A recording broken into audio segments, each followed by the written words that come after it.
Introducing Rigid's new SRL Series light bar, featuring a sleek 20-inch curved housing, ultra-wide forward projecting beam pattern, and a unique halo backlight feature offered in 4 color options. The SRL Series light bar's new optic combination projects light over 70 degrees wide, with more than enough distance to safely drive in low visibility conditions, making it the perfect lighting solution for most applications. The halo backlight feature is offered in red, white, blue, or amber, and is wired independently from the forward projecting light. Instantly transition from style to function with the flip of a switch, making it easier than ever to own the night.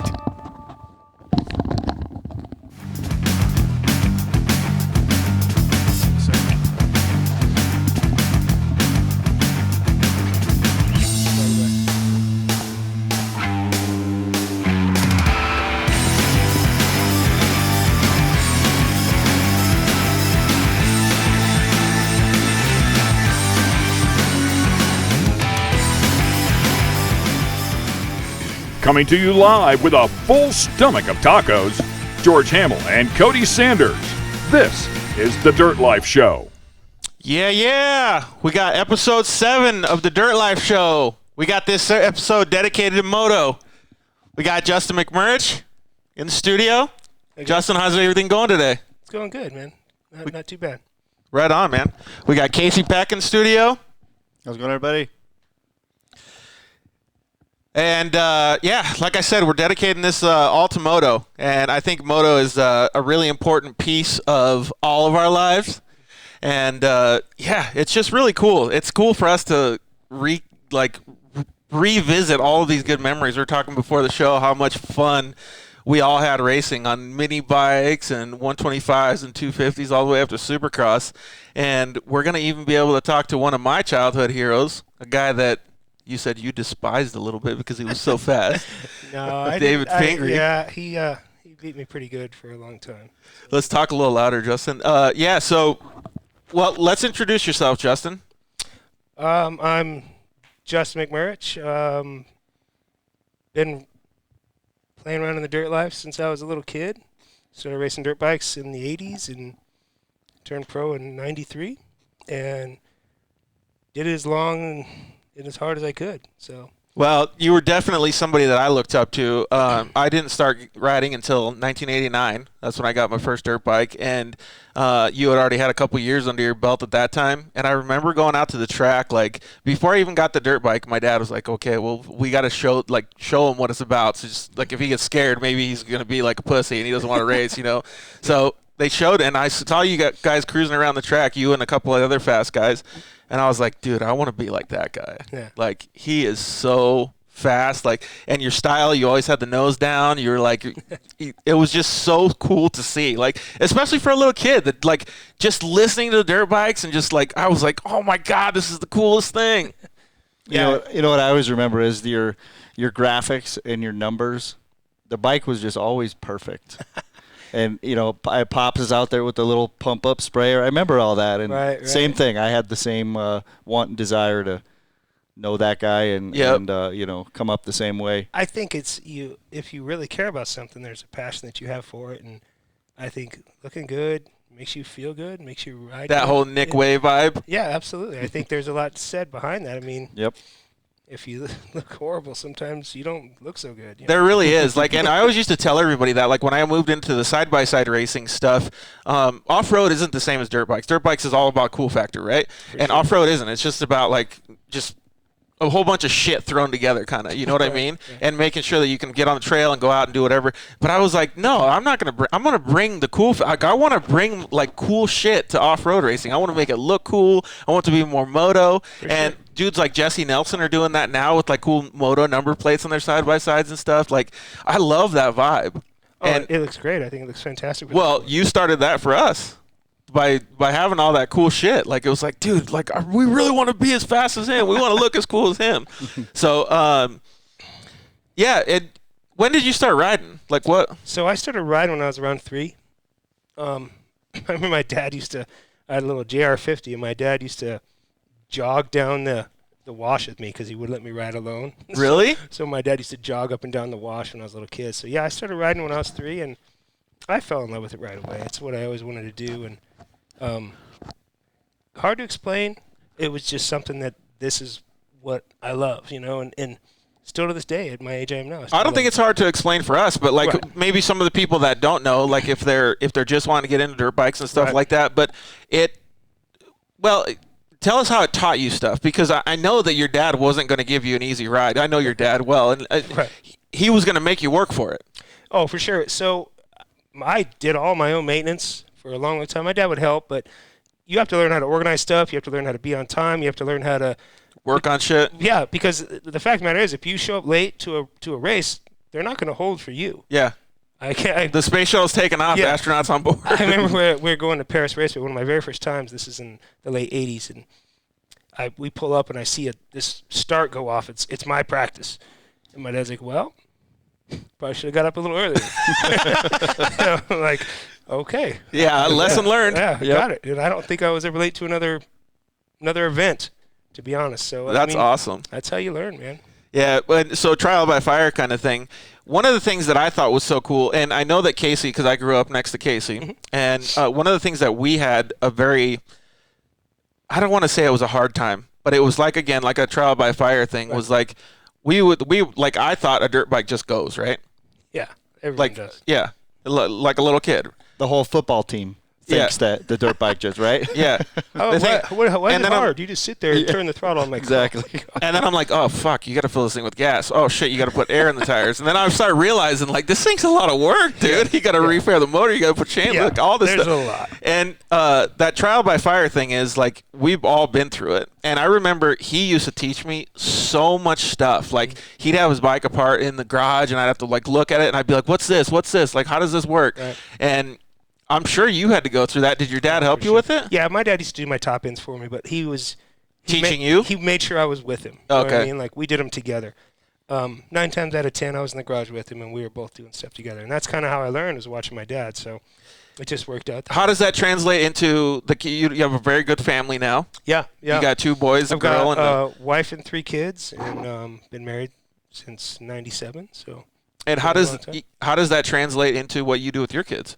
Well, so that's a tough one. It's different, right? It is different. Yeah. So all 3 of my kids are completely different. My daughter, she's up in ASU right now, and she is the most organized. She's a little OCD like I am, you might say. But my middle boy is very, very mellow. He's not hard to deal with, and my youngest is probably me.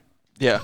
Wild child kind of guy? A little bit, yeah. Yeah. But you love them all the same. Just different ways, and you try to keep them out of trouble the best you can. So it's tough. I think what you're getting at, if you don't mind me butting in, is I was just talking about this the other day. The time when my dad let me set sail, and he was going to give me a year he's going to pay for everything. I'm not working. I'm just going to go after this dream.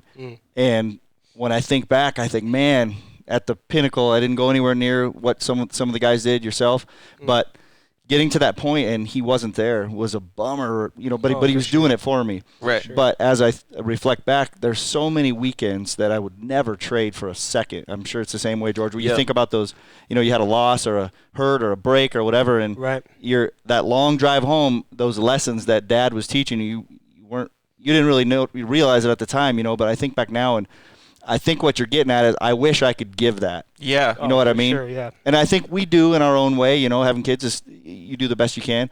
But I kind of somehow wish that I could do the same. You know what I mean? Yeah, it's like we were talking about. So my 3 different kids. My one son plays golf. Right. So I'm proud of him. He's a great golfer. My other kid races mountain bikes.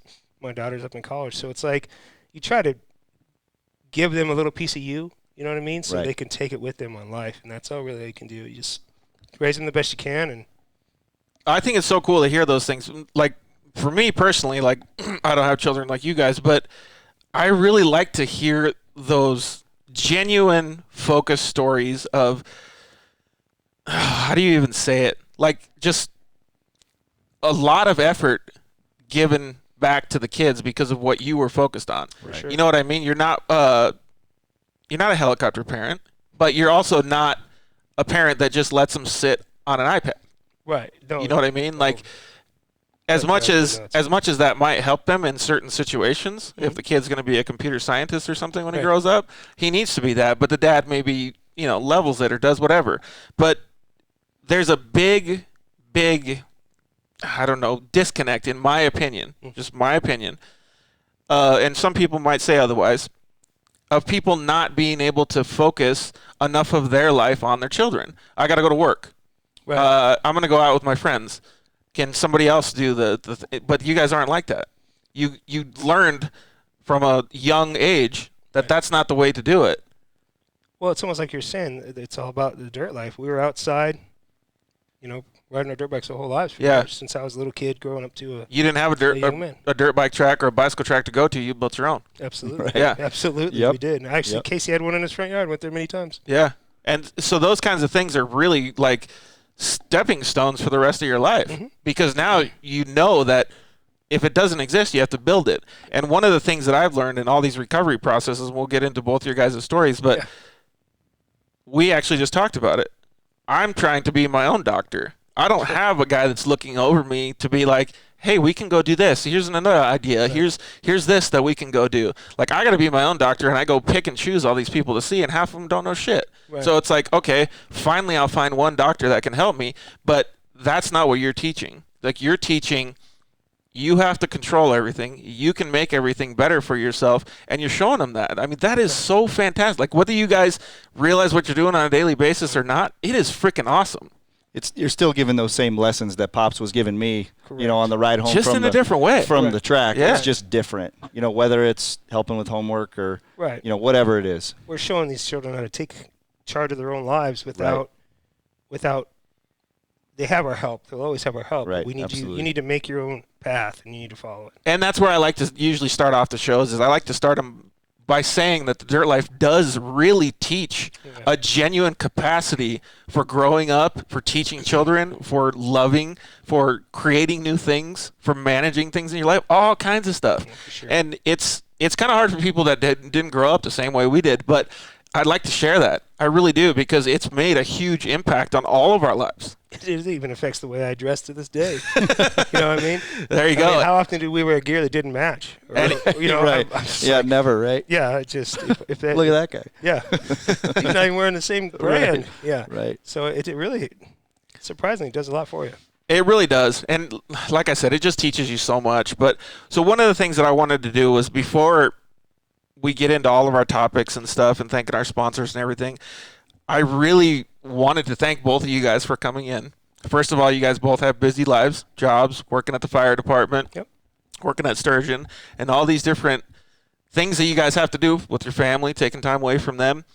And you guys have both been super inspiring to me personally because of what you guys have been through. Not just because you're fast dirt bike riders, Right. but seeing things that happen in life, like, it's going to make me cry. I take a lot of pride in having friends that can push through these kinds of things. Sure. You will get into it later, but about with cancer. Yeah. Like laying on your deathbed, but overcoming it because you love your family so much, because you won't give up. Your willpower is so strong that you're not going to die. Yeah. Whether you have that option or not, you're never going to think like that, ever. It was Casey had his head cut open for brain surgeries and stuff. Like, having your families have to go through that kind of stuff, it really shows the strength in a person and how much they love life. For real. And it really gets me teared up, and like, I'm happy to have you guys here, big time. Also this guy too, I kind of want to murder that thing and ride it around. Well, the feeling's mutual, if I can step in there for a sec, George. I've known you forever as well, and it's been a tough road here for you for a little while. I mean, quite a while. And, man, you inspire so many people with picking it up, pulling up your pants, and doing the best you can. So hats off, bro. Thanks, man. I appreciate it. I'm proud of you. Well, the show's not about me. It's about you guys. But, maybe one of these days you guys can interview me for the show or Yeah, we'll something. do that But for you. The show is about you guys. And it still, to this day, shows how much strength you guys have, because you guys both still give back. Like, to your families, to friends. We got a cool story about selling a bike, the road to recovery. Like all kinds of badass stuff, man. Donating to the fire department. And you personally, Justin, you give back every day. Like you fight for people every day. So I definitely want to get into all that stuff. Before we talk about all the details, let's thank some of our sponsors. So we have a great group of sponsors. And actually, before we thank the sponsors, I want to thank the audience. Everybody that's listening, everybody that's tuning in, we really, really love you guys. Like, you guys are making this show kick some serious ass. Last show was our biggest show. We shared it on a bunch of social media platforms, and Caden Danbury, he did a great job. He's a little kid, 11 years old. He's growing up the dirt life. So one of these days, he's going to be working for one of those big old off-road teams, and he's going to have fun stories like us to talk about later. Maybe not on 2 wheels, maybe it's on 4 wheels, but it's really cool to see that dirt life come to fruition for a little kid. You know what I mean? And his parents are doing the same thing. Yeah, it's awesome. Teaching kids the same way. So we really love that, and we appreciate Caden being on the show, and we appreciate you guys watching so much. So share it with your friends. Share it on your social media right now. Just pass it around. Get more people to watch the show. We want to thank our sponsors as much as possible by giving them the biggest audience that we can. Solder Weld is one of our sponsors. They've started giving away off-road kits. They can repair your ride.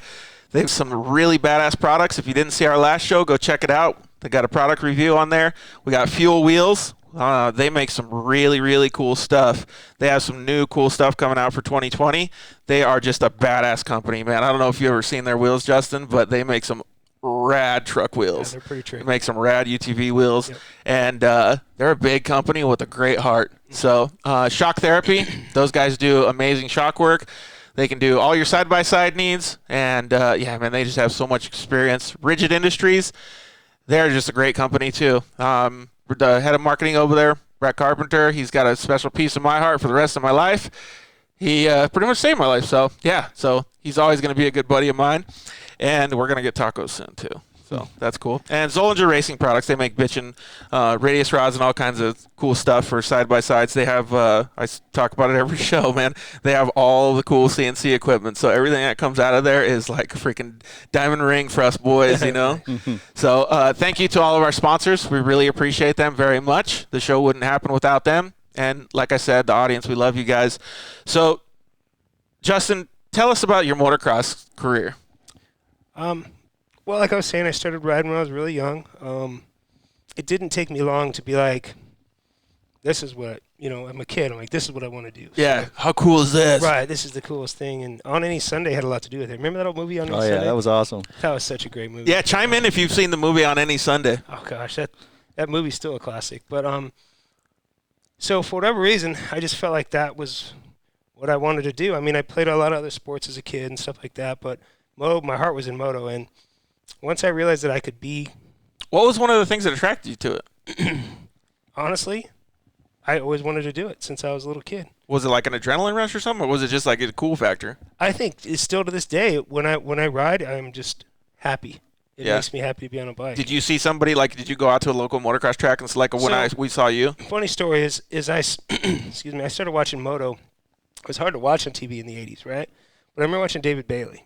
Yeah. And that dude... So for people that don't know that are side by side, David Bailey was this Honda factory Supercross champion. And Super Bowl of motocross. Yes, oh, that what it was? Yes, it was on, ABC or that something. Was it. And he was just watching that guy. He was like, he's gliding.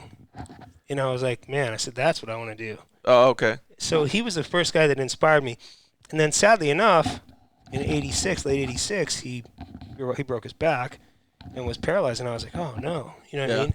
And I was just starting to race. So I was really getting into it. And did that give you a reality check? A little bit, yeah. My dad was like, uh-oh. You know what I mean? This could happen. Yeah, this is, we know the possibilities. It's just not the safest thing on the planet. But he still supported me, and we just kept going and kept trucking along. And once I started winning locally, I realized I was like, okay, I might be able to do this. Yeah. And then you make the trek to California and do some of the big amateur nationals, and you're like, okay. Yeah, well, California has a much bigger, faster, racing circuits and stuff like that. Almost like winning the novice class in Arizona was not winning the novice class in California. Yeah. You know what I mean? So they're almost like a step ahead kind of thing. Like it would be like I don't know, ARCA compared to NASCAR or something like a stepping stone. Yeah, that's a good reference actually. So once I realized that, I went after it, pretty much stopped playing all other sports and focused on riding, and just got a lot of support, a lot of help. My dad was working like 3 jobs, so I could travel over the country to race. It was crazy. But you were making sure you were doing your part, working out and being strong and doing all that stuff? Absolutely. And you get injuries, and I mean, it's just rough. I mean, we've all had them. You've had them, obviously, and it's like, dude, there's a lot that goes along with it. So you've broken a lot of bumps. Yeah, I was thinking about it the other day. Like I actually posted some on social media, but I've broken every single bone in my body except for this one. Yeah, good. Yeah, let's keep that one. That's crazy. Nice, yeah, keep that one strong. Yeah, but yeah, I mean, I remember like getting the call like after you ate shit at Glen Helen that one time. Like you've been jacked up a few times. Yeah, that was a big one. That I think back now to my career, I think that was probably what ended myrealistically mentally ended my career in moto. That was my window shutting in my face. I think I literally we just got back from Ponca City, which is a big amateur national, and I did really well up there, and everything was going the right direction. Yeah, like sponsors seeking you and stuff. Yeah, it was. I finally felt like I had made it, and then I got hurt really bad, and I think that once I was knocked out for a few days, and once I woke up, it seemed like everybody knew, and I was already on my way out. Yeah, that's one of the things that is really tough about the motocross industry is you're only as good as last weekend's results. That's the truth. And if you're laying in a bed, that's not doing you any good. And I mean, it's fucked up to say, but it's the truth. It's true. And off-road racing is kind of the same way too. You get kind of tossed around like that, but you also have to understand when you're a business making money, they need somebody to make money. Mm-hmm. So it is what it is. Like there's just no way around it. What are they going to do? Support somebody that's not going to help the company? No, they can't do it. It's just not feasible. So I still thought that you were going to have a little bit of life left in you after that for the motocross career, but you think it was... I fought and held on as long as I could. Yeah. I raced far into I raced in the 2000s. I actually did Supercross in 2003, I think. So I hung on as long as I could, like physically, emotionally. The problem is that's all I really knew, and that's what happens to a lot of these young guys who are kind of spoon-fed through the sport, and then they find out that they're not going to make it, and they don't have anything to fall back on. So I'm super grateful to do what I do for a living because, Well, before we get into the firefighting stuff, so you made it really far in your motocross and Supercross racing career, and you made good money. At the time, they were paying good contingency. They were paying payouts for pro wins and stuff. You were on the bike a lot. You were racing a lot, and you were winning a lot. So what was some of the highlights of the stuff that you did? I can honestly say it's funny. It's some of the highlights, it's not even results at big races. I can remember some certain rides that it just went perfect. Yeah. You know what I mean? And I didn't even necessarily win on those particular rides, but there are some that really jump out. Like I did the San Diego Supercross in '96, and my grandfather had just passed away, and I missed his funeral, like all that stuff, so I could go to San Diego. Mm-hmm. And I'll never forget that it was hard for me to do that, but at the same time, he really supported me, so it was cool. Yeah, he wouldn't have wanted it any other way. No, and I did get to say goodbye to him. I was the last person that he actually spoke to, so it was kind of special that way. But at the same time, here I am, trying to. At that time, that was when my career was going the right direction. You know what I mean? So, that's probably one race that really stands out for me. And I actually rode really well that night too. So, I think back, maybe he was helping me out a little bit. Yeah, that's one of those things that Casey and I always talk about. That there's somebody looking like giving you a little bit extra. Yeah, that's cool. Yeah. So Justin, those injuries, if you don't mind, George too. We were just talking about, hey, somebody gets hurt, and somehow you have that switch that you turn off, right? Mm-hmm. We all could do that. And it's like it's a knocking at the door. And as you're doing well and you finish on a weekend like that, that noise silences, right? And then you have another bad one and it's knocking a little harder. Oh, yeah. And then it just seems like it gets to that point where we all have that where the door's really being, where you finally go, and it hurts because you just want to ride that thing. Two wheels, dirt, that's all you've wanted to do your whole life. And you finally listen. Right. Yeah, I know. Probably the toughest thing that all three of us have ever had to do, to be honest. Yeah, It really is, and you want to do it. And it's funny that you say that too, because there's a lot of guys that I talk to that are older, and like the old with the age comes a cage kind of thing, and they go into that. And the funny thing is I don't know that it's always injuries. Like sometimes I think it's other things. Right. I think it's financial. Some people are just like, fuck it, I'm not going to spend any more money. Like I don't want to, I don't want to break the bank. I got kids to support, whatever it is. Right. And so there's all kinds of different little things. But when you do have so many things that are kind of in your ear to quit, so to speak, or to stop doing it, I think it's that much harder, because it's like a teeter-totter or an hourglass. Like, how do I keep this thing full from, like, it's so. Hanging on. Did you still hang on quite a bit then? Yeah, it was, like I said, it was tough for me. My dad and I actually started a business. We were doing kind of track support stuff. So me thinking we would have weekends when that time I could ride pro and vet pro, which both paid. Yeah, makes And then money. we had our business, and we were selling parts and accessories and stuff. We'd have some fantastic weekends. I'm like, man, this is we could do this in a different This capacity. is doable. And then, excuse me, then you get hurt, and you make no money riding, which you don't realize how much it helps till there's nothing there. Yeah. And then you have a bad day of sales or a bad weekend of sales or whatever, and it's just like, you're like, oh damn. Shit, yeah. I mean, Reality this is real. Yep. And when I realized it was time to stop, we were actually at the World Mini. It was me. And that's another amateur national with a lot of people. I'm sorry, guys. Big race. Big amateur national in Las Vegas. We're in the middle of World Mini, and my wife tells me that she's pregnant. She didn't want to tell me. Really? Yeah.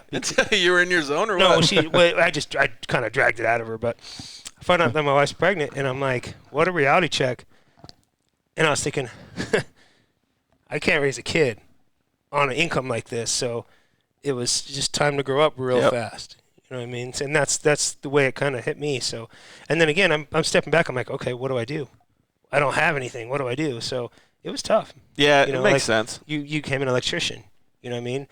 But it's like, for me, same kind of thing. I had to find something that I wanted to do, and it's tough to I think that harsh reality finally sets in, whether it's your plan, God's plan, whatever it is. Right. And you're like, shoot, I got to do something else. Yeah. And because just like you said, I mean, since we're, 12 years old or whatever, every new magazine, we're racing to the stand to get the new one. Don't Crinkle, that's my new magazine. I mean, that's how I was with those things. Yeah. I wanted to look at the new bikes and stuff, and then all of a sudden, it's really not that different if you think about it of what you go through later in life, which is kind of what you're. Yeah. It's what you're getting at, really. It's all of a sudden you get that call. I got the call, and everything changes. Yeah. Well, and the lead-in is not that like.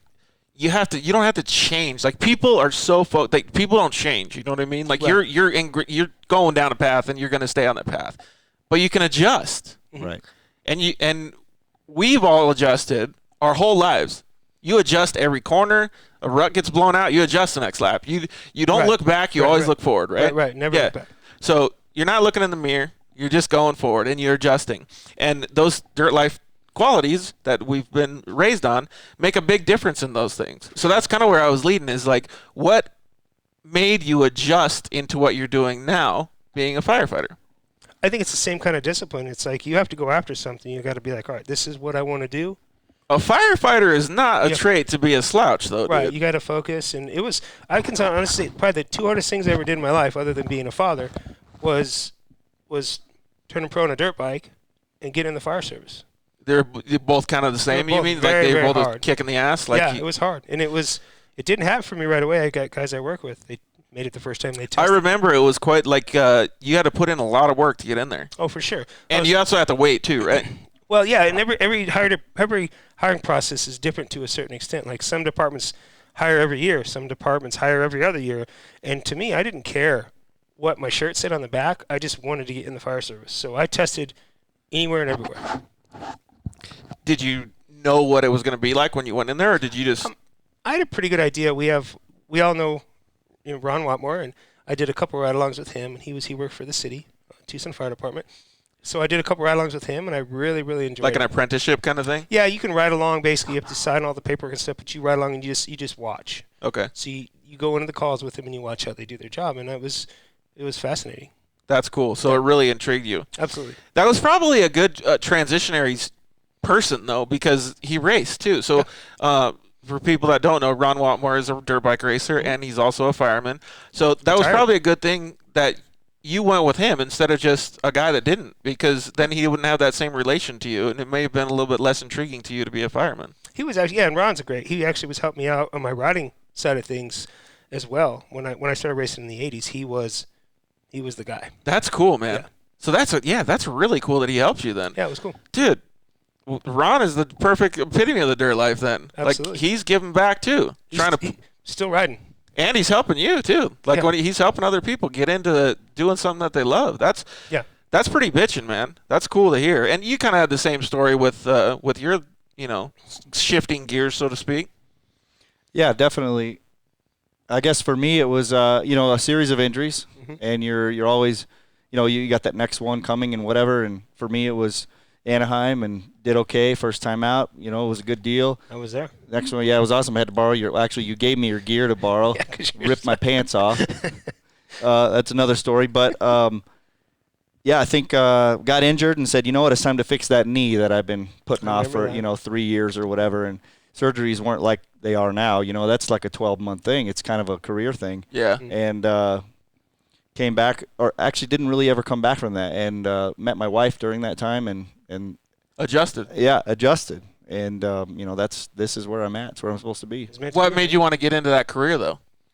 So you're not in an electrician position, but at the time. Yeah, so project manager, but coming up through being an electrician and learning the trade from pretty young. I used to help friends of the family that had a business, and oddly enough, I actually work with Ramey Bortmus right now. Yeah. Ramey Joe Bortmus. Anyways, that was it just seemed right. Like it was just the right time. It was. But perfect. You learned a lot working on the dirt bikes that led into that same thing. That could probably be discipline. Yeah. Yeah, discipline, and it's so funny that I keep having this picture of remember the ratio, right? Yep. So with the two strokes, a ratio, right, is a device like a cup that measures oil. And it's got little gauges on the right, side. So Put your premix in there. Yep. Yeah, back in the day, us old timers that rode two strokes, not just because they're nostalgia, right? Like everybody that's now. what we Dude, they're like the baddest thing. Look at this freaking guy right it's here. so awesome, but it's all those little stupid little OCD things, like you said, and it's because they all add up. The perfect amount of chain slack, because when you land, it's going to tighten the suspension a little bit. All of that goes in, and what that translated to is for sure, an OCD need for, like, that receptacle's not perfect right now, and it's kind of bugging me. You know what I mean? So just it really went to that trade, and I would say for Justin, it's probably the same thing. I don't want to put words. But that probably gives you a little bit of an edge against other people that have that want that same job. Right. I think so. And again, I'm picking on Justin here, but my guess is that you guys get a call and you're on your way. There's trouble and you're going towards it. Yep. Like, that's different. That is. You know what I mean? But I know that had to come from, I got a broken ankle and now I got to tape it up because I got to race this weekend because it's a series race or whatever. Correct. You know what I mean? Every call we run is different, and that's how you got to kind of put it in your mindset, is when people call us, they're in their worst place. You know what I mean? They got no other way to go. Right. They're scared because they're having chest pain or because they can't breathe or, whatever it is. We're showing up, and that's our job to help them. So there's actually it's quite a refreshing profession, you might say, to help people. Rewarding, I would say, probably. Absolutely. Right? Yeah. Absolutely. That is really cool. And there's very, very few people that can handle that type of pressure. And so the guys that you work with, you see it every day. So you're around dudes. You're probably fucking around at the fire station and all that, whatever you guys do. But there's a very, very professional and level of confidence that every single one of your coworkers has, that you have to trust in them, just like in the armed forces. Oh, for like sure. the same kind of thing. You know what I mean? Because like Casey said, you're literally walking into the fire. Right. We don't fight as many fires as thank goodness, because sometimes it's pretty scary stuff. But at the same time, you do have to trust the people that are on your truck. You need to be like, this guy's got my back. I've got his. And after working with them for a while, you probably get to the point where they're like teammates, so to speak. You go in there and you see a older lady in distress or whatever it is, and you can all just be like boom, boom, boom, and you work. Right. Once you figure out how the guys on your truck work, it actually makes it a lot smoother. Yeah. You know so I would say a little bit of a downfall to how we come up with exactly that mindset that I was just describing is now you have this drive and want to be the best at it. You're going to be the best at it. So it's been hard for me. I mean, it's been a long time. I've been doing this, I don't know, 20 some odd years now, a long time, my trade. And it's hard to still not want to do it the best. I mean, I still want to do it the best, but I'm now expecting I have to rely on others now to do it perfect for me. Whereas before it was all us. You know what I mean? We were doing all that maintenance to make everything perfect. The next time we got up to the gate, that is not in our head. The machine is not in the head. It's all on me now to to go at it and attack the track. So that's been a hard adjustment, and that's still a good point to bring up too. Is like, and this happens a lot with everybody too. Like a person bringing their car to an automotive shop, they have an expectation that the shop is going to fix it and give it back. If something's wrong that the shop's never seen, they might not be able to fix it. So their expectation level needs to be adjusted. People in relationships, they have a certain expectation of their significant other. Well, you got to adjust that level of expectations. And in the workforce too, you have employees or you have a team, their expectations are not going to be the same as yours. Right. And it's why we have troubles with doctors. Yeah. Somewhat. Right. Where you trust them because they're the pro and they've had, as much training as they can get. But at the same time, do they really have the want and desire that I do for that situation? Yeah. They're not used to it. They don't. Yeah. It's hard. Yeah, it makes a lot of sense. Well, so you got into the fire department and you still kind of rode, you went, with you had your sons ride a little bit and stuff like that. Yeah. And you still get out on the bike. Yeah, I try to get out about once a week if I can, once or twice a week if I can. You get enough time off with the department to be able to do that? Yeah, our schedule really allows that, which is one of the cooler things about the job as well is the time that we have off, I was able to really help with raising my children too. Yeah. It's huge. But it also gives you free time to ride and do things like that, which obviously I'm not going to complain. Yeah, I think that's super cool. Yeah, and there's there's a lot of guys that can go riding at night to the tracks and stuff nowadays. Right. Like when we were growing up, there wasn't tracks to go at night and stuff, so it was a little bit harder. But so you still rode, and you kind of had, I don't know, family life obviously takes over 90% of your time, but you still had the ambition and want to ride, but unfortunately you were, dealt an illness. Yeah, and this is one of the biggest things that I'm proud of you for. You're always been a badass rider, but fuck, man, this illness really got you. So, just take a couple steps back. The riding part of it, all I really wanted to do was ride, but there was an organization called Fire Police Motocross that I started doing that you have to be a civil servant to ride in this series. And the guy that runs it, his name's Ed Wilson. It's a great series, and if there's any firefighters or civil servants out there and you ride dirt bikes. Yeah, one just chimed in, said her brother's a fireman. Yeah, let's get them out there. We need some people. It's a fantastic series. I would kind of relate it to doing the vet. Where is it at? Is it in California? Or? This we got rounds 2 and 3 coming up at Glen Helen. Okay, so it's in Southern California. Correct. And but you have to be a serviceman? You have to be a civil servant. So that means you can be in the Border Patrol, you can be in the Armed Services, you can be a fireman, a policeman. Dude, there's a shitload of guys that race dirt bikes or ride dirt bikes. For real. Yeah. There's a lot. And it's so mellow and so great that there's no way you're not going to leave with a smile. And we tagged Justin in some of our social media posts too. So if you guys are interested, definitely just hit him up on the messages and go out to those races. Because those races, I'd like to go check those things out, They're man. super fun. And you don't have to be a fireman or a cop. They have a support class too. So like I got a buddy going with me this coming weekend or this Monday, Tuesday. And he's just going to ride. He's going to ride the support class. And it's probably way different than going to I'm going to kick your ass professional race because they're all everybody's buddies, right? It's like super like fun time. You're not going to see guys cleaning guys out for a that's awesome, for a trophy. It just doesn't happen. So that sounds a little different than how, like I'm remembering Ron. I think we all looked up to Ron Watmore. That was somebody that taught me as well. The guy's just a fantastic guy. Yeah, great dude. But I always remember him going out to the police and fire, and he was such a, he was the guy, I think, forever. But I don't think there was any other involvement. It was you were either fire and police, and that's it. Oh, well, I think the civil servant thing's been that way for quite a while because, I mean, the Border Patrol, like I said, that's you're not a policeman or a fireman, but you're in the Border Patrol. But this one has a support class now, too, you're saying. So, yeah, the support class is just there to collect people, and you'd be surprised a lot of locals will show up on a Monday and a Tuesday and want to race. Cool. So you get some legit guys showing up out there like, oh damn. Well, dude, you can pretty still cool. ride a motorcycle pretty fast, man.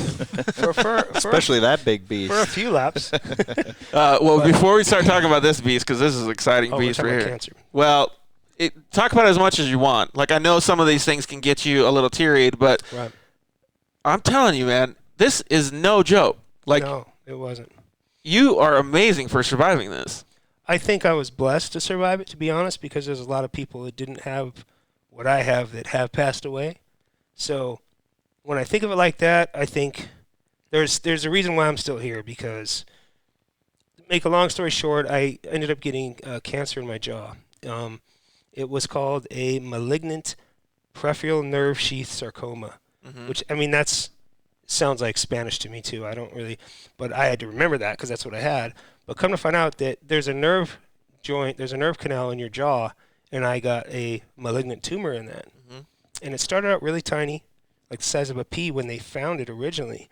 But by the time I got to Houston, which is like, MD Anderson's like the best hospital facility for cancer, they say, in the country.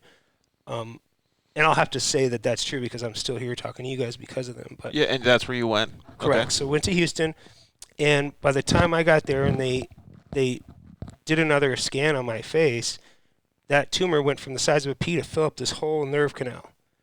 And Was your cheek all puffy too, like you could physically see it? it just didn't work.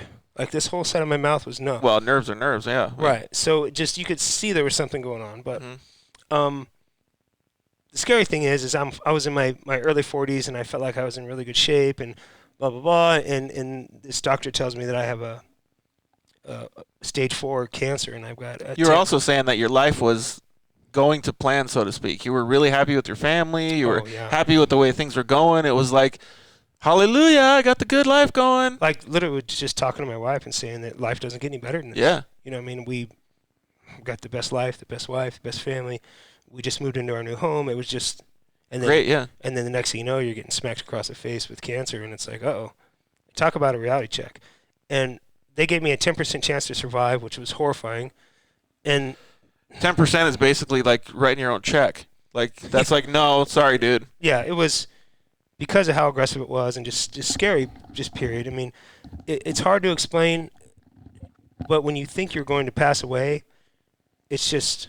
Or when you don't know. Or you don't know. Yeah. It just reprioritizes everything. Everything. Things that were so important to you before are not important to you now. And the worst thing, you just don't want to lose your family. Yep. So, Absolutely. You want to stay around for them. And plus, you're such a loyal, family guy. Like, I can only imagine how hard it was for you. And the reason I want you to share your story is because it's motivating, dude. Like, it shows a lot of people that have illnesses, whether it's cancer, whether it's diabetes, whatever it is, even if it's some sort of mental thing. It really shows that you can try your hardest and push through. Dude, it was rough. I can't even tell you guys how many times I bawled my eyes out, and my wife as well. So it was rough, man. Hardest thing I've ever been through. Oh, I'm sure. Yeah, a motocross race is cupcakes compared to this. Yeah, I mean, I look back at my life and things that were so important. Like I said, that's like childish to me. Yeah. And in case he can, kind of go to the same thing too, because he's had some brain surgeries and stuff. And why don't you tell us a little bit about that? Yeah, so it's only similar in the fact that when you find out, right? Everything's going good, you're doing your thing, everything, whatever, and then for me, I had a great doctor that was like a touchy, I don't want to say it like that, but an old school doctor. I mean, this guy's like, checking your old school, not just immediately throwing medicine at you. So he's listening like, oh, you're a little dizzy, huh? So he sends me out and MRI, and we were talking about that earlier before the show, and you're in that tube, and after you're going through this, you're just these thoughts of, I mean, this is where, if you're a spiritual guy, this is where you got to be. Honestly, even if you're not spiritual, you're praying. But absolutely, right? I mean, you're praying for something. Right, like they say in a war, there's no atheist in a foxhole, right? That's what they say. So for me, I was already a faithful guy, and just the news, like I said, you get the news, you just know something's not right, and the news immediately to me was, okay, this is me, but I got these babies at home. Yeah. And your kids were real young. Who's going to take care of my wife? And all of a sudden, like you said, everything changes. And but it's I don't even want to say it's fight or flight because it's really not. It's that winning mentality I feel like that comes in. Like, if I fall down in the first turn, I'm going to get up and I'm going to fight as hard as I can to get up to the front, the front of the pack. Like, I'm not going to stop. I still have to go. You're going to go down swinging is what you're saying. Right. You're not just going to roll over because you have an illness or something. And both of you guys had that same sense kick in, right? Yeah, definitely. And again, for me, you find out, okay, there's a tumor, and if you don't get rid of it, it's going to be bad at some point. It's going to shut stuff off, and here we go. So now all of a sudden, if you're screwed up like me, you start Googling everything, right? Major praying about this. Show me the right doctor. And this goes to kind of what you're saying with, hey, where's this? How come I can't get the right doctor? Yeah. So same thing. I'm praying about this so hard, and I'm trying to find the doctor. This is so rare. It's 2% of all brain tumors every year, so very rare. So you go see all the specialists. We're in Tucson, so how many specialists can there really be? But you trust your doctor. I got to go so outside of the city to get my stuff. Yeah, and it's not a derogatory statement. It's just we're small. We're smaller compared than to Phoenix. Exactly. Yeah. So wherever. So I go see the best guy, and I say, how many times has he seen this? And he says, well, in 25 years, I've seen it 3 times. How many times have you operated on it? Once. Oh, yeah. Right. No offense, but that's not good enough for me. Yeah, exactly. None taken. Right. And then we repeat that 2 more times, and then again, just this praying so hard, and this name keeps coming up in this specific literature, Dr. Smith, and he's at Barrows, which is near and dear to your heart. Yep. That's obviously where I was supposed to be. Yep. That was the guy, and that's where we went. That's cool. Yeah, and see, all these things connect. They keep coming back around, and it's not because we all got hurt by dirt bikes. It's because of life. Right. And like, I'm a peer mentor for the Barrows Institute for the brain and spinal cord. So I help people. Right. And they come, I'm the Southern Arizona advocate, so to speak. And so anybody that gets hurt that's Southern, than Casa Grande or whatever, then I can help. That's and cool. so all of these things come back, and it's a big ring. And like I said, it's not because we get hurt. It's because of all of the things that I think we do as extra. How did you find out about Houston? You looked at it, you researched it, So, funny story, how I found out about Houston, Dr. Craven's here in town.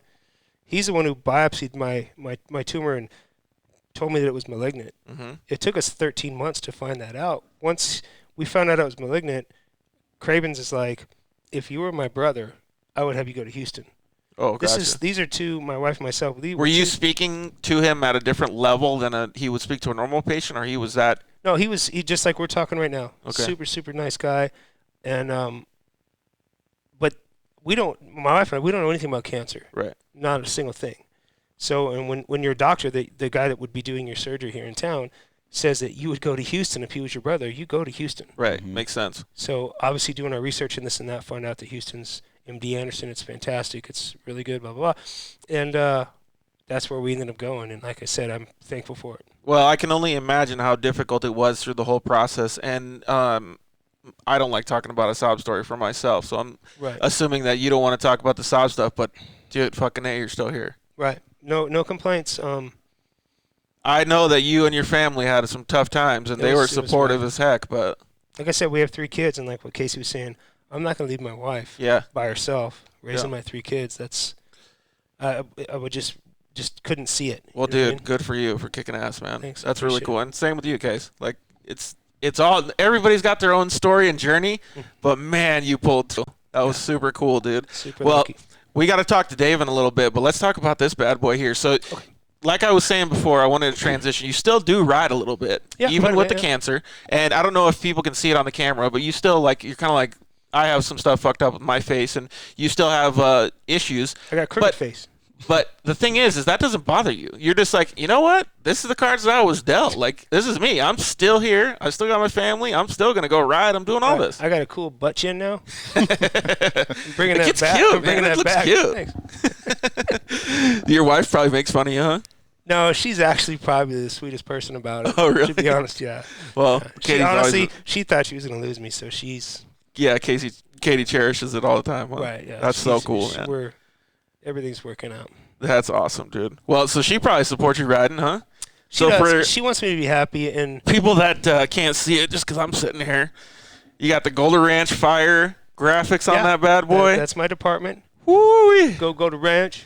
So tell us about this bike, dude.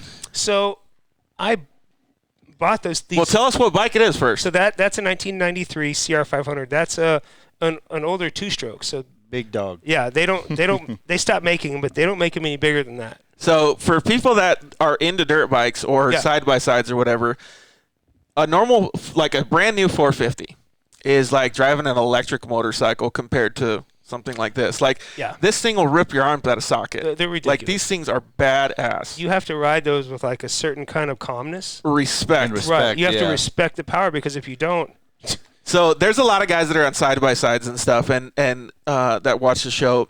And everybody always asks me, they're like, dude, are you going to put a turbo on your car? Are you going to supercharge it? Like, how much horsepower can you get out of this thing? I'm like, dude, it's already going. Like, stock, it'll go faster than I can drive it. Like, I can't drive it any faster. For real. However, there are those guys that'll put 450 horsepower into a side-by-side and pop some wheelies.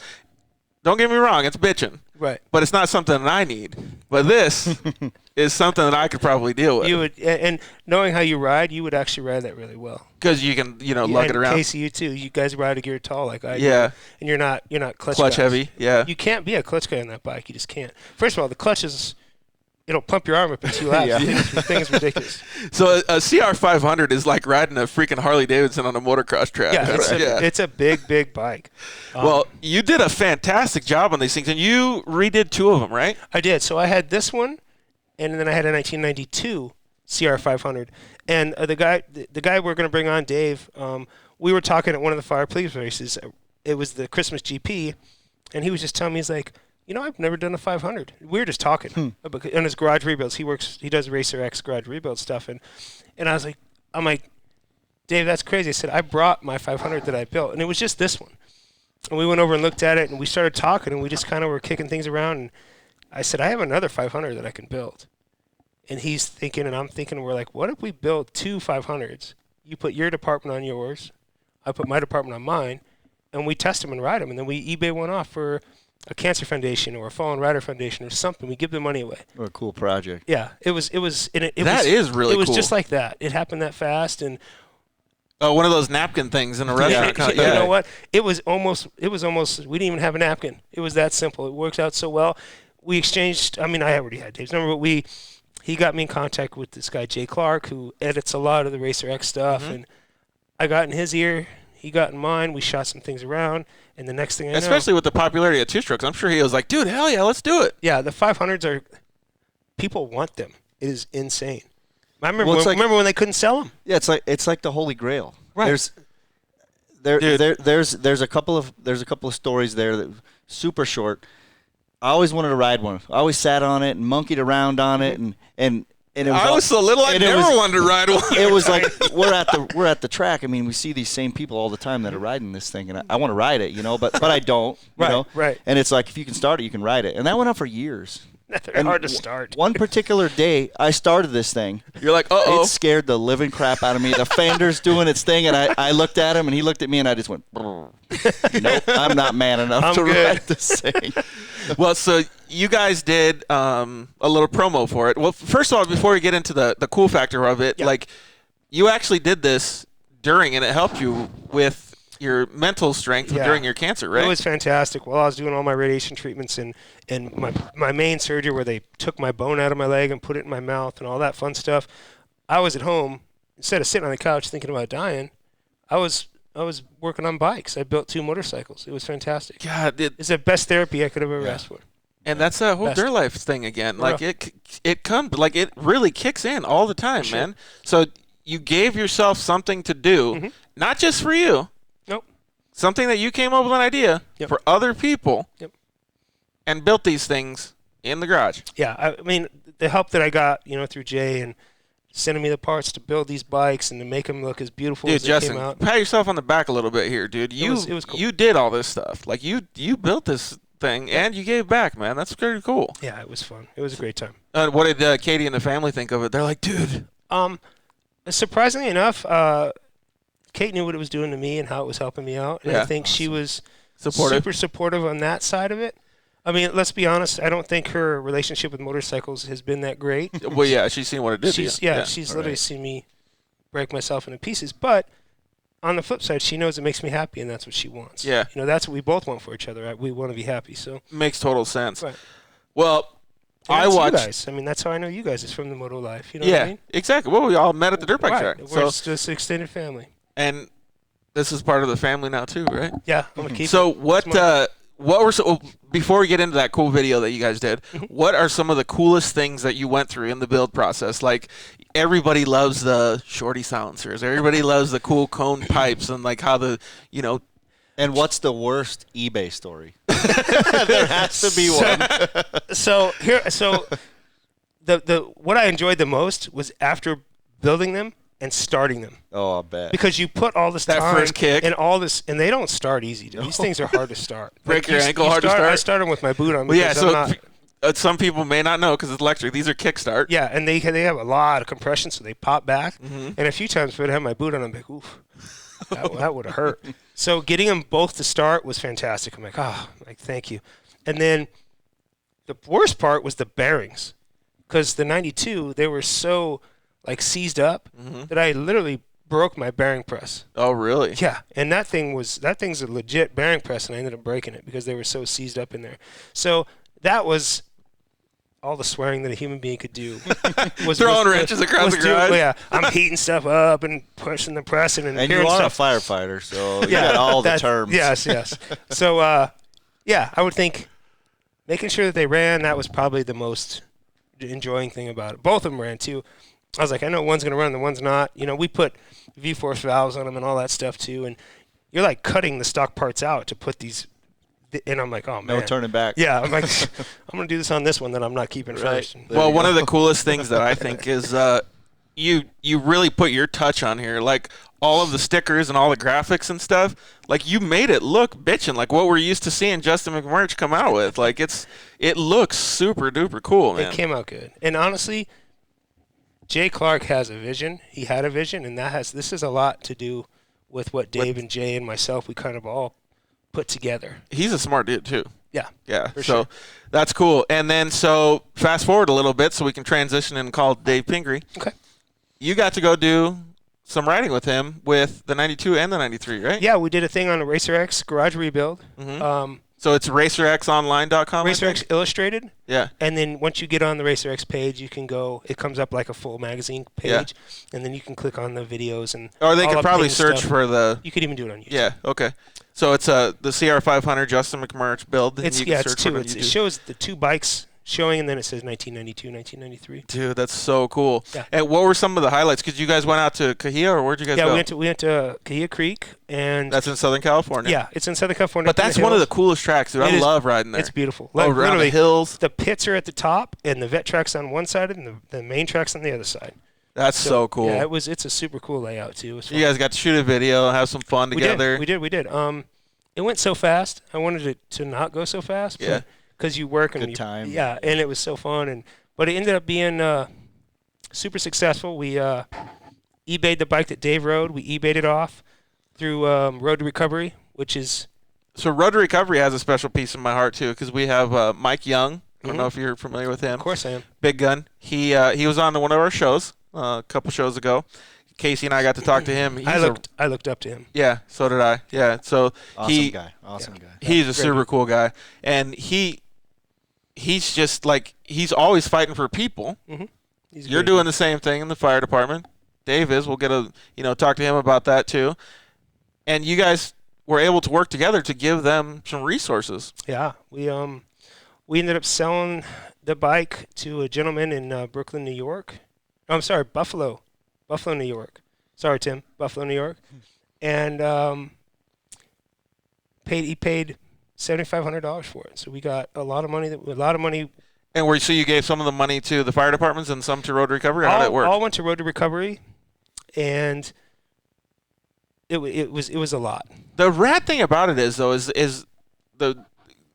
the fire departments still get publicity and stuff out of them. Correct. I mean, you're showing the graphics on the side. You get a huge magazine like Racer X, which is one of the biggest motocross magazines. It's like Sports Illustrated. Yeah, exactly. For ball And so sports. it's showing the level of commitment that you guys have to your team and your departments. Yeah, it worked out good. That is so cool, man. Just to give back like that, to not only go through cancer, build these 2 bikes, but then to take half of it and give it back, Yeah. that's pretty solid, dude. It's awesome. We got more than we expected to get, and Well, you gave a lot. it worked. Everything worked out really, really well, and somebody's going to get that money that needs it. You know what I mean? And that's what really makes it matter to us. Yeah, well, and the wall in your garage probably got a wrench thrown through it too. So that Yeah, dude, man, that bearing press, I tell you what. How about when you got these things on the track, or do you want to wait on that? But I'm curious. well, I kind of want to talk about that Okay. with Dave too, because Okay. I want to see. Yes. I want to see the difference because Dave's a little smaller than you, and I want to see like I got him by a few inches and a few pounds. Yeah.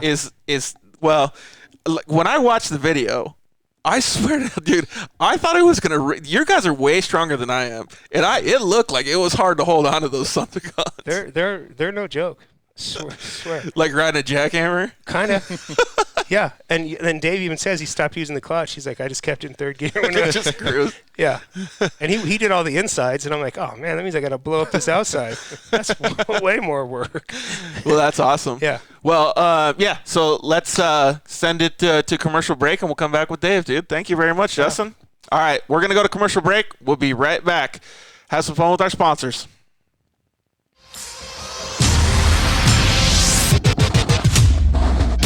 For wheels and tires with the most style, function, and innovation, look no further than Fuel Off-Road. From stock to lifted, dually to trophy truck, and UTV applications, Fuel Off-Road offers the most complete lineup for your next adventure. Whether a weekend warrior or racer, you can't go wrong with Fuel's massive line of trail tough truck and UTV wheels and tires. Good looks, better prices, and the absolute best range of styles and applications. Find us at fueloffroad.com.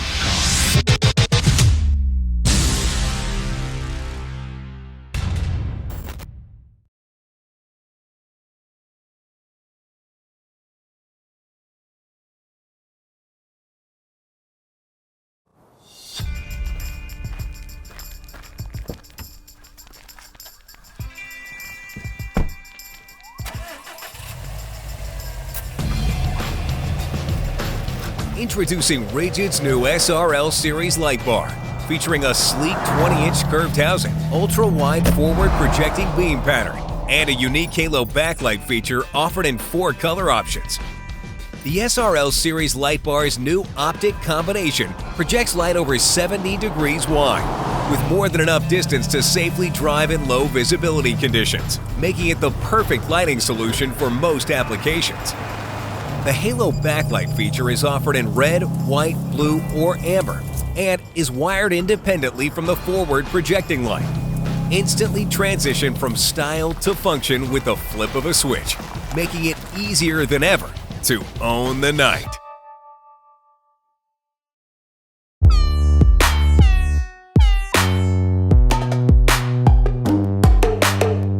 Hello, I'm Justin, the founder of Shock Therapy.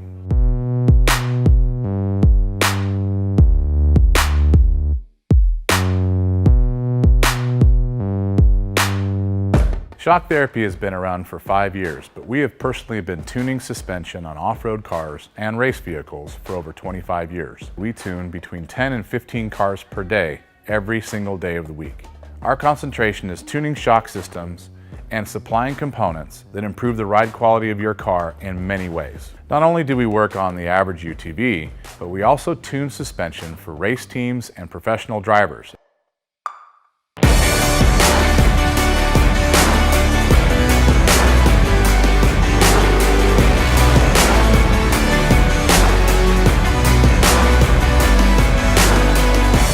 We currently tune for over 87 race teams in Best in Desert and Score.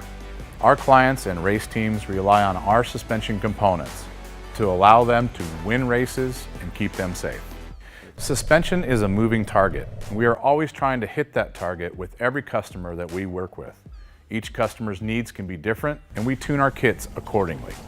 Our research and development never stops. We improve our components every single day. As the industry evolves and improves, so do our parts and kits. As of right now, we have over 100 products for UTVs. So when you bring your car to us, you have the satisfaction of knowing that you have the most experience, the highest quality products, and the fact that your car is being tuned specifically to you.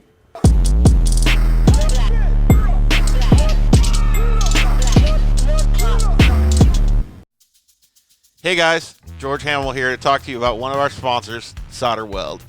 Who is Solder Weld, and what is their impact on the off-road community? Well, some of you may have seen Solder Weld's booths at the races, Lint 400, Vegas to Reno, Score and Snore events, and the UTV World Championship. You're seeing their stickers and sponsor wraps on more and more racers' vehicles every year. But who are they, and what do they have to offer us as off-road enthusiasts? Well, late last year, Solder Weld introduced their new off-road repair kit to the off-road industry and sold out their first week. The interest was overwhelming, as many off-roaders already knew of Solder Weld's aluminum radiator repair rods, and now they were included in a convenient carry kit in camo or black. If you're a racer of any type or off-road enthusiast like myself, you're going to want to take a close look at this product. Solder Weld has combined some of their most elite products into one small kit that fits perfectly under your seat or strapped into your roll cage and allows you to make some insane fixes anywhere you go. How many of us have been in a race or out on the trail and got a rock chip in a radiator or a brake line? We've literally seen a top-tier desert race truck at the 2019 Mint 400 taken out by a simple rock to the radiator. If they would have had an off-road repair kit on board, they could have been back up and running in just a minute. The kit includes everything you need to work on dirty aluminum, stainless steel, copper, and many other metals. Solder Weld's cutting-edge technology allows you to make these fixes with extremely low heat and incredible high tensile strength, leaving you with a lasting fix every time. Don't be that guy who broke down on the side of the trail. Get your off-road repair kit today. Your friends will thank you.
Fire, we respond to medical calls, and I'm at a hazmat station. I'm a hazmat specialist, so we respond to hazmat calls.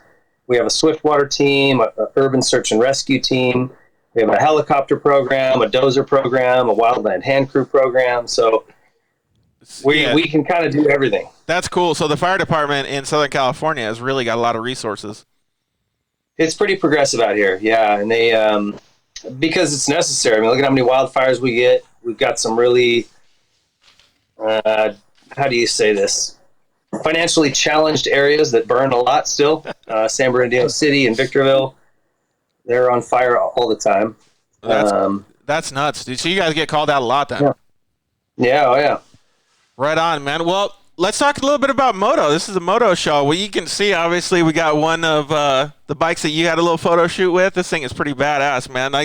I was telling Justin, I think these CR500s, like, I was so little when I was growing up. Like, I can't believe you guys could hang on to them without ripping your freaking arms off. They're pretty fast. Yeah, it's funny, though. You get back on those older bikes, and they're actually smaller. You know, everything that's all the modern bikes are a much flatter seat, and the rider triangle is bigger and more roomy, where those old ones were kind of a tighter cockpit. Mm-hmm. And actually, they feel like they fit me better. So yeah, Oh, that like motor when- is a handful. You So, gotta like, when you're in definitely, the- respect it. But, When you're in the compartment here or whatever you want to call like cockpit, like you said. yeah, That's yeah, cool. the pocket of the seat there. That you look at a modern bike, the seat's flat. Right. It doesn't have that, And hard as little a cup rock, to it. too. Our seats were like all squishy. I didn't want to get off of them. Yeah. Right on. Well, let's take it back a little bit. So you grew up in Montana and Phoenix, right? Riding dirt bikes. Yeah, I got started in Montana, and then my folks divorced when I was about 10, and my dad moved to Phoenix, and so I went with him to he basically sold me on it that I could ride all year round, and I was like, sweet, I'm in. Sorry, Mom. What made you want to get into the dirt life or the motocross riding? Did you just see somebody riding in your neighborhood or something? No, we grew up riding just for fun up in, we had a cabin up in central Montana, a place called Nyhart. And we'd go up there and ride fire roads. My whole family rode, and we just kind of cruise around for fun. So I always really enjoyed that. And then, I don't know, do you remember, Justin, you remember the Cooks, Brian and Kevin Cook? Oh, yeah, for sure. Yeah. So there's their father, this kid that we grew up racing with, their dad was my dad's best friend. And so we went out and watched them race one time, and my dad is the one that got hooked on it. He just fell in love with it. And so he took me to a race and put me on one of their race bikes, and I hated it. It was like too loud, and this bike had, like a race pipe on it. It was just like, it freaked me out. I didn't like it at first, but we did a couple more, and then I started getting into it. And then, once you're hooked, you're hooked, Right. Yeah, exactly. Did you guys have to do like work on your own bikes as kids and stuff like that, or? Oh yeah. Yeah. Yeah. There was two things that my dad would not bend on. That was grades in school and me having my stuff prepped and ready. Yeah. So, if I came home and the bike didn't have a clean filter, it wasn't washed, and everything wasn't loaded, You weren't going. he's like, all right, well, we're not going then. We're not going to the track, And as long as I had that all done, he'd go to the track with me, and we'd stay out there till dark or shoot. Back in our Arizona days, Canyon Raceway and Thrasherland, Wednesday and Thursday nights, man, you'd be there till 11 o'clock at night on a school night. Easily, Yeah. Easily. Do you remember that dude Pat McMullen that used to ride at Thrashland? Oh, yeah. Dude. Pat and I were best friends for a long time. Yeah, like Yeah. I was just a little guy. Like I used to look up to you guys so much, and you, Justin, as well. Like I was just like on 80s, like going, God, I wish I could be like those guys. They're so rad. But I remember thinking, even as a little kid, going, how is Pat's bike gonna last? Because he's using the damn clutch so much. Just pin Yeah. everywhere. Well, and what's funny? We all looked up to Jimmy Button. Yeah, oh, yeah. Button and Gaddis and Kalos, kind of the local Kalos, guys who were yeah. pro at the time. All right, so And Jimmy was a rever. He would just hold it wide open and fry the clutch. So we all kind of adopted that technique. Not that it was very good. that's a good transition. I went in my down Archive. memory lane. Look at that. Yeah, JB, that's like 93, right? Suzuki 94? days, yeah. Check this out, though, dude. Yeah. Look at that, dude. Wow. Dude, I was gonna say. Where'd you get those? I have no idea, but I was gonna send these to you if you want them, dude. Like, look at these things. They're mint. Dude, the pink is still super pink. Like, it's like perfect. They were in an old gear bag. That's when I hilarious. wore JT too, dude. Dude, you barely got any wear on the knees on these bad boys. Yeah. Like, I must have That's got them funny. at a Supercross or something, like whatever you guys are giving stuff away. So it was cool to see that, the local Arizona boys. I also got one of my guys, like, I used to always look up to Steve, so I got his 1-800-COLLECT jersey. But, yeah, let me know if you want me to send you those pants so you could check them out, dude. They're bitching. So, All right, sweet. so those guys were always fast at Thrasher, obviously yourself as well. Kalos was But- stupid. Oh, yeah, Kalos was badass. But who could jump the gate as good as Ted? Campbell? No one. He used to put a little knuckle in front of the gate. He would jump before the damn even thing. I remember. I'm like, He had like a bike length on everybody. yeah. Yep. Like, how the hell is he three And bike legs in front that of place still had a forward falling gate, me? Yes, didn't it it? did. Yes. Yes, it Yeah. did.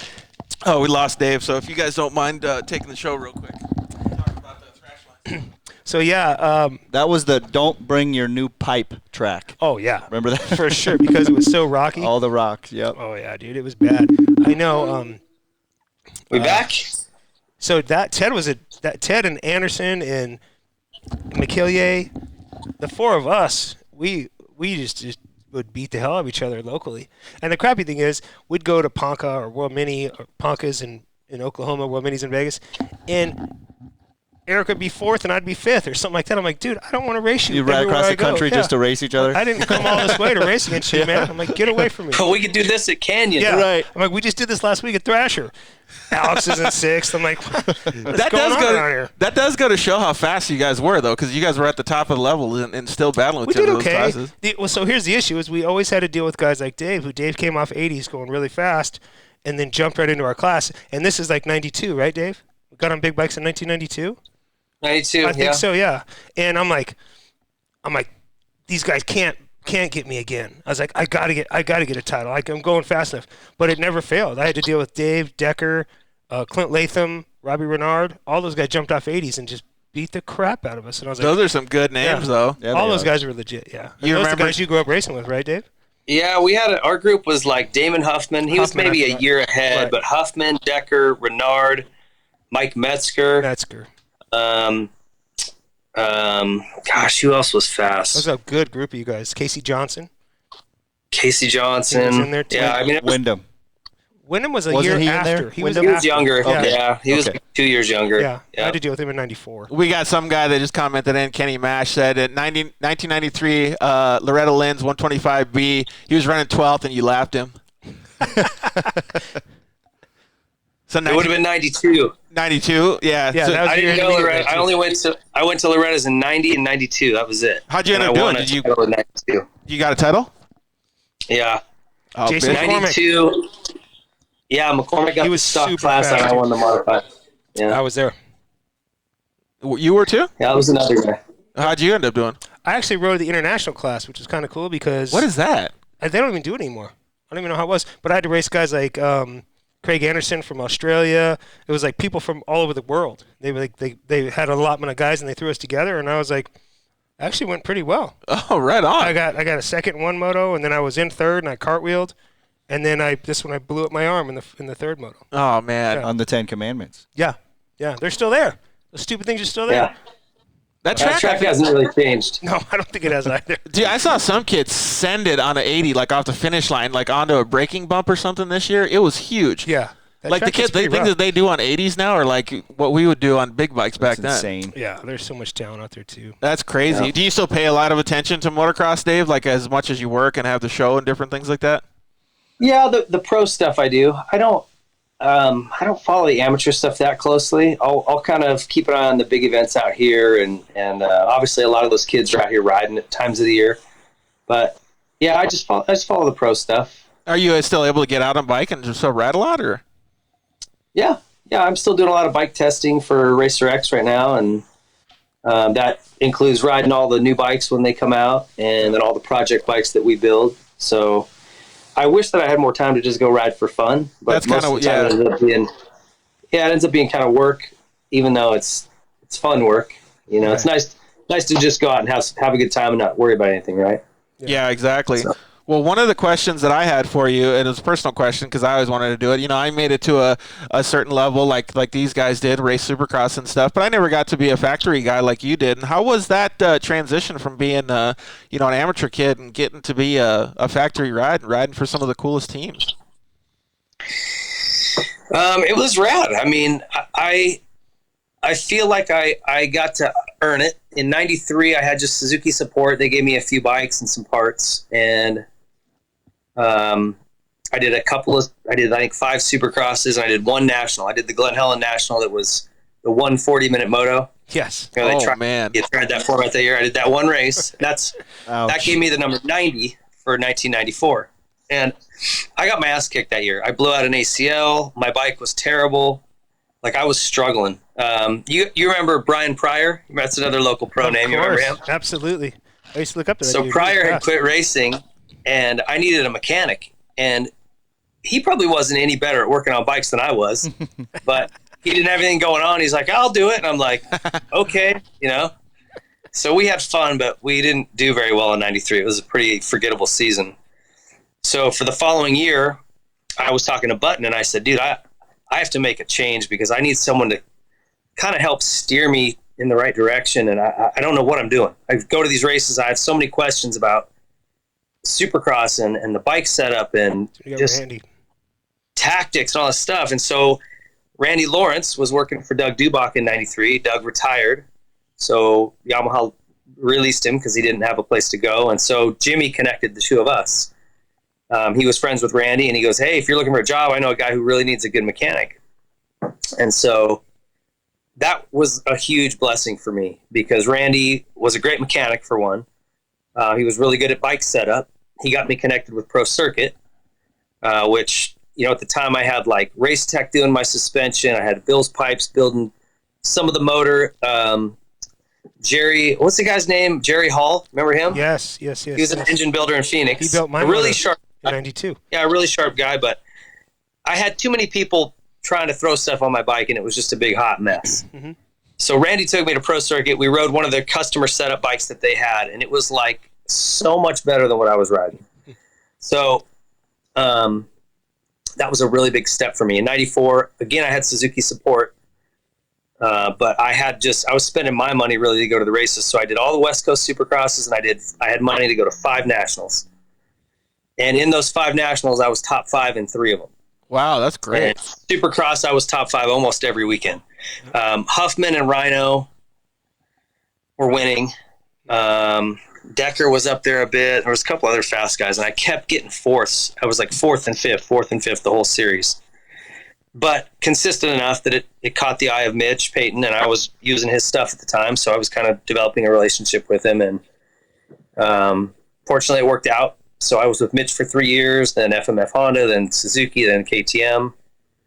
So I got to ride for some cool teams, and it was, like I said, I felt like I earned it. I put in a couple of seasons of spending my own money and grinding out on the road, and there's a lot of people who are like, and not that I don't think we need to support privateers, but I think people just expect because you're a privateer and you're a good rider that, oh, this guy should have a ride. No.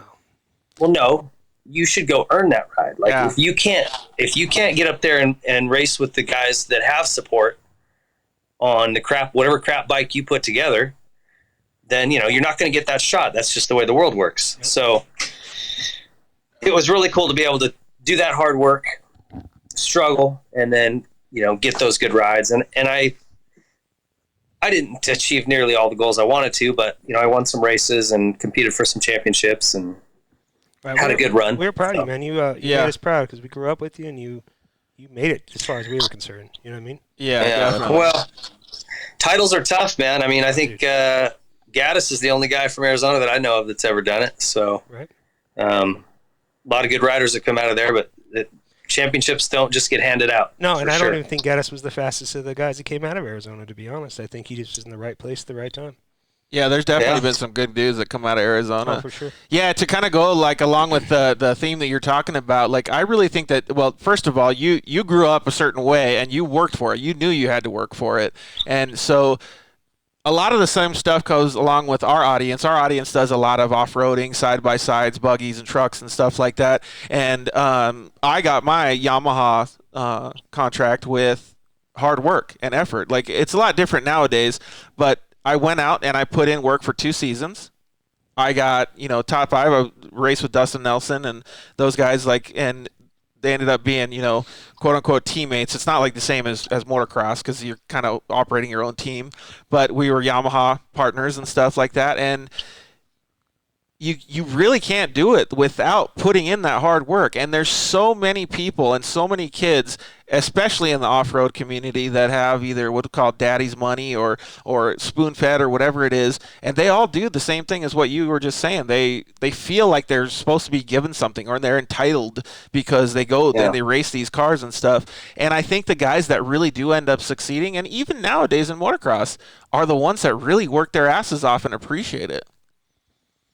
Yeah, and I mean that's in life too, right? I mean, Justin, you know how hard it is to get a job in this industry. Oh, dude, it's not handed to you. No. Just because you're related to somebody or you want it. It doesn't matter. You got to put the work in. Right. Yep. So I think that's something that I really respect about racing. And my dad understood early on, coming back from races, he would always pull a life lesson out of it. Mm. And I think in any sport really, but motocross especially, it's like because a team sport has a different dynamic to it. But in racing, where it's like once you go to the line, it's you. It's you, dude. And I feel like that's life. You know, you have a home team, your wife, your family, whatever. But when it's time to go out and hustle and do the work, it's you. And so he would just always instill in me like that hard work equals results, and you know, being prepared and all of those things that you would tell somebody how to be successful racing. You can just change the verbiage and apply it to anything in life. So I've always really appreciated that about racing. Is that something that like we were talking about it earlier, is that something that you're able to pass down to your kids and stuff too? I'm trying, you know, they, that's the same answer just in case you go too. Well, my wife, she played soccer. And so I had 2 daughters, you know, and I don't care to have them racing dirt bikes. So I was like, look, I don't care what you guys like. We're going to play a sport. We're going to do something to keep you guys focused. And I'm just a big believer in that. And so they chose soccer. They both love it. And they're both really good at it. But team sports are different, man. And I'm learning that a little bit. I've had my moments of being soccer dad, the Tony Alessi on the sideline screaming at the with a laser. And dude, I mean, it's embarrassing sometimes. I get done, I'm like, how was I doing? Like, you just get sucked into it. But no, I tried to. I do the same thing that my dad always did. Is on the way home, okay, what did we learn? You know, what mistakes do we make? How do we fix that? Man, you're doing this great. You know, keep that up. Keep doing that. You know, so for one, it gives us something to talk about and like an experience to have together, right, with my kids. And then if I can teach them lessons through soccer that'll help them in their life, I mean, that's what I'm trying to do. Just those traits go a long way, though. Like, we all grew up kind of in the same boat as you, and getting those life lessons and things like that. Even during races, like we'd come home, whether win, lose, or whatever we had in the off-road stuff, we would come home, and we do this every drive home. We talk about it for 6 hours. What could we do better? Right. Yeah. And that's with the whole team. Like, it doesn't matter who it is. And the awesomest part about it is we executed that before the next race. And I think you're instilling that in your kids too. Yeah. And Dave, think about your dad with the, the bike maintenance and the filter, and you're not going if it's not ready. Right. That's exactly what you do at the station every day, right? Yeah, we clean real good. Everything's got to be ready, right? But I mean, I know that in that industry, any kind of industry that's life supporting like that, you've got stuff that has to be perfect, right? And it has to be perfect monthly, yearly, weekly. So same idea, right? I mean, 9 times out of 10, you can pretty much see that every morning we're washing a truck. Yeah, right. We're polishing a truck. Well, the parachute has to be packed right, otherwise it's not going to make it. Right. Yeah. Right. So yeah, right. That's cool. And so you got into that. Like, let's talk about some of the stuff that you do on a daily basis now. You'd like being a firefighter, but what made you want to get into we won't call it firefighter, we'll call it a medical industry? Well, I'm a firefighter, paramedic. I'm both things. So, really, when I quit racing, the first job out of that was working for Racer X. And, I really owe a lot to Davey Coombs and Racer X for giving me that opportunity, because it's hard. And we talk about this on the Whiskey Throttle show all the time with guys. That transition from racer to whatever's next is tough. Yeah, it is, man. It's really tough. And that was like such a nice little stepping stone for me to go out of that and into whatever was next, right? So I was an editor there with them for, I think, 3 or 4 years full time. And then Supermoto started kind of picking up as a sport, and I dabbled in a couple of those and ended up winning one. So then I got a ride with the Troy Lee Honda team and got into Supermoto. And when that happened, I asked Racer X, hey, can I kind of step back a little bit? I'll just be on retainer and do a few things for you, but I want to go do this. And they were cool, let me do that. So that lasted, I think, 3 seasons. And then when Troy wanted to transition from Supermoto to Supercross, he needed a guy that could kind of help that knew motocross and Supercross a little better. The guy he had at the time had never done the Nationals or done the Supercross, so they needed somebody with some experience.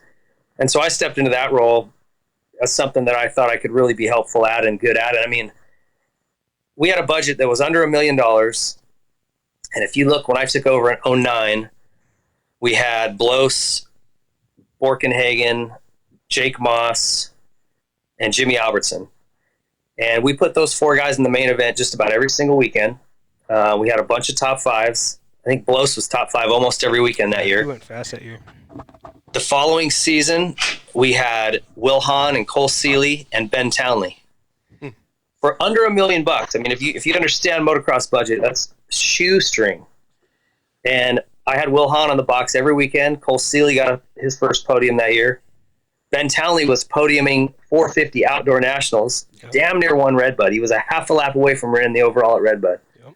So I mean, we really covered some ground, and I feel like that was something I'm really proud of. Just helping that team really get jump started. And now they've taken off and they're at a whole nother level. But they're doing really good. And we saw like a lot of that stuff happen. Like we saw it all growing, and we are so proud of you, like being in that new position, like you're saying, that transition position from being a racer to going and managing a team. That's got to be like, I don't know, you probably did give yourself trial by fire, yeah? Yeah, for sure. I mean, I'm trying to figure out how to do an Excel spreadsheet, and I'm looking over my desk cubicle. I'm like, hey, do you know how to do this? I don't know how to add these 2 lines. Like, I mean, that's not something you learn as a racer. So YouTube. A lot of that stuff, the desk stuff, man, it was a struggle. But I'd go out and ride with the guys, and I'd help them get them connected with trainers, and I was just helping them get a good, solid program put together because it's something I had done for years. So the problem was with that is I was back to now traveling 25 weekends a year. My wife and I just had our first kid, and then another one right after. I kind of got the Irish twins thing going on. They're 14 months apart. So we were like, this isn't something I can do long term. So what am I going to do? The magazine business, and for that matter, really anything in the industry, there's just not a ton of money. So I'm thinking, man, I don't know what I'm going to do where I can make, what is my next career move, And so my wife's father was a fire captain at the time. He's like, you need to come ride out and just see if I think you might like this. And so it was one Thanksgiving. I actually had Brock Sellards with me. He was living with me at the time. And we both went up and did a ride out with my father-in-law. And we went on like a stabbing, and they had a vehicle fire and like this domestic assault, just like a kind of a pretty random grouping of calls, but all of them were pretty eye-opening for me. I'd never seen that kind of stuff before. So I was like, this is pretty cool. And he goes, oh, you wait, we didn't get a fire today, but like when you get into a structure fire, he goes, man, I'm telling you, you won't believe how fun it is. And so I started kind of down that path. And then the more I got into it and the more I learned, the more I was like, yeah, this is it. I got to do this. I love it. That's cool. And so it took a while, man. I'm not going to lie to you. The whole time I was managing Troy's team, I was going to EMT school in the summer, working as a paid call fireman on the weekends, and anytime I had off, I would go up there and just do a ride out with those guys and sign off my task book and stuff like that. Mm-hmm. And then it's kind of a blessing in disguise. I told Troy going into 2011, I said, hey, I need to have a raise, like a pretty significant raise, or I'm going to have to like do something different. And him and Han, his budget was what it was. And it's like, man, I can't really do more than this. And so I said, all right, well, I'm going to go to paramedic school. I'm going to like take this leap of faith, and I'm just going. And it was like, you ever heard of Financial Peace University? There's a guy that does this. I'm brain farting on his name. Ramsey. Dave Ramsey. We had to go on that program, dude. I was on the envelopes because I took a $40,000 haircut for income that year. And medic school was $10,000, and it was like a struggle. My wife picked it up. She's a hairstylist, so she was taking on more clients, and we struggled through that year to get through that. But as soon as I got out of medic school, because this was all during the recession, mind you, this was 2009, 10, 11, 12, and so nobody was hiring out here anyway. I don't think across. I think it was kind of the same everywhere, but we weren't hiring either. None of us were. Nobody hired for like 5 years. And so I just said, okay, I'm going to just keep pushing. I'm going to get as many certs as I can. I was taking classes and got out of medic school and got a job with a little Indian res department out here and just started like chipping away. And then literally a year after, like maybe 6 months to a year after I got out of medic school, I had 5 offers all at once. So it was a really, really long road to get there. but and humiliating. Humiliating. I don't know if that's the right word. No, it's humbling. That's humbling. It was humbling. It's humbling. Yeah, because it kind of brings you back down to reality, and I think there's a common theme in the management role that he was playing with Troy Lee, and into his, obviously education.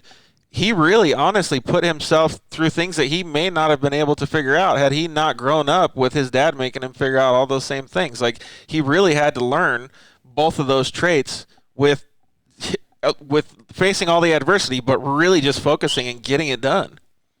Yeah. Well, here's the thing that, and Justin, like, I know you can appreciate this knowing the fire service, but like, I went from professional racer, right? Like, where you're just completely narcissistic. It's all about you and how you can make yourself better, to a manager role, right? Where I'm, at least people are pretending to respect me because I have this position, right? From that straight into, I am the biggest pile of shit in the room. I mean, when you come in as a boot fireman, yes, dude, you're the lowest. You are like pond scum, right? So I mean, I'm cleaning the toilets. I'm getting yelled at, and I've never been, anything that's paramilitaristic like this is. And so, like, the day one of our tower, when they're screaming at you and making you, run in your like uniform and boots, and I mean, dude, I was like, what have I done? Like, this is so far out of like what I think is acceptable. It was tough. So the point is, I had to really humble myself and go, okay, just suck it up. Don't say it. And Justin, it's like, shut your mouth, listen, don't speak, like, be seen, don't be heard. Those are kind of the things you learn as a probationary fireman. If you're quiet, that's the best, because the squeaky wheel gets the grease. So if you can just be quiet and kind of hang out and let guys get yelled at, then let them, because they don't know how to be quiet. That's what you do. Yeah. You don't want the grease in that situation. No, you don't. Yeah. So anyway, it was a big transition, and